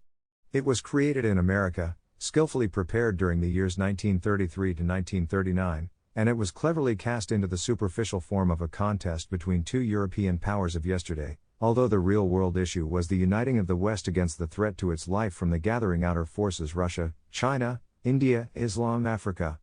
The true form of the war was disclosed to everyone in 1945, when the victors emerged as the culture-distorting regime in America, and the Mongols in the Kremlin. For the first time in world history, the world was divided between two powers. Europe had lost the war, and had achieved the unity and defeat which it had not entirely reached in its victories. Europe passed temporarily into the same status that China and India formerly occupied, spoils for powers from without. The result of this war was also a defeat for America, first because the issue was false, and secondly because the exploitation of its military successes was false. Facts of this magnitude cannot be concealed. A knowledge of the organic nature of history would tell one that a reaction exists in America, even though he knew none of the facts concerning it. The facts of the American nationalist reaction are precisely what we would expect. History works through minorities, and the size of these minorities is a direct reflex of the necessity of the historical phenomenon. The nationalist minority in America has at least 10 million members.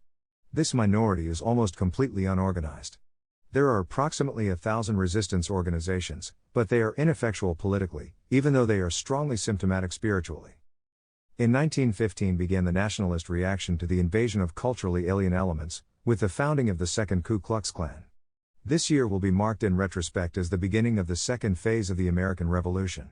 The figure of 10 millions as the strength of these elements is of course an estimate, but it refers to persons whose souls are strongly influenced by the imminent nation idea in America. At less intensity, this feeling is general in the American population. Thus, no one denied ever that the overwhelming desire of the population was to stay out of the Second World War which the culture-distorting regime in Washington had created in Europe. This was despite the heaviest propaganda barrage ever leveled at any population anywhere. It is not traceable to true pacifism, for this does not exist in America. It reflects the fact that the soul of this people instinctively distrusted and hated the whole attempt. In 1940, it was given no chance to express its feeling in the election, since both candidates for power were committed to intervention. The management of elections has so far frustrated expression of the true American soul. This nationalism is increasingly radical, even though it has not yet assumed political proportions. Certain American nationalists were held in jail for having said in 1941 that a military defeat was to be desired for the welfare of America, since a defeat would destroy the hold of the culture-distorting group. The American nationalist element generally hoped for a defeat of the conscript armies which had been massed out of the unenthusiastic and unwilling American youth. At the same time, it supported the war against Japan, the natural, geopolitical enemy of America.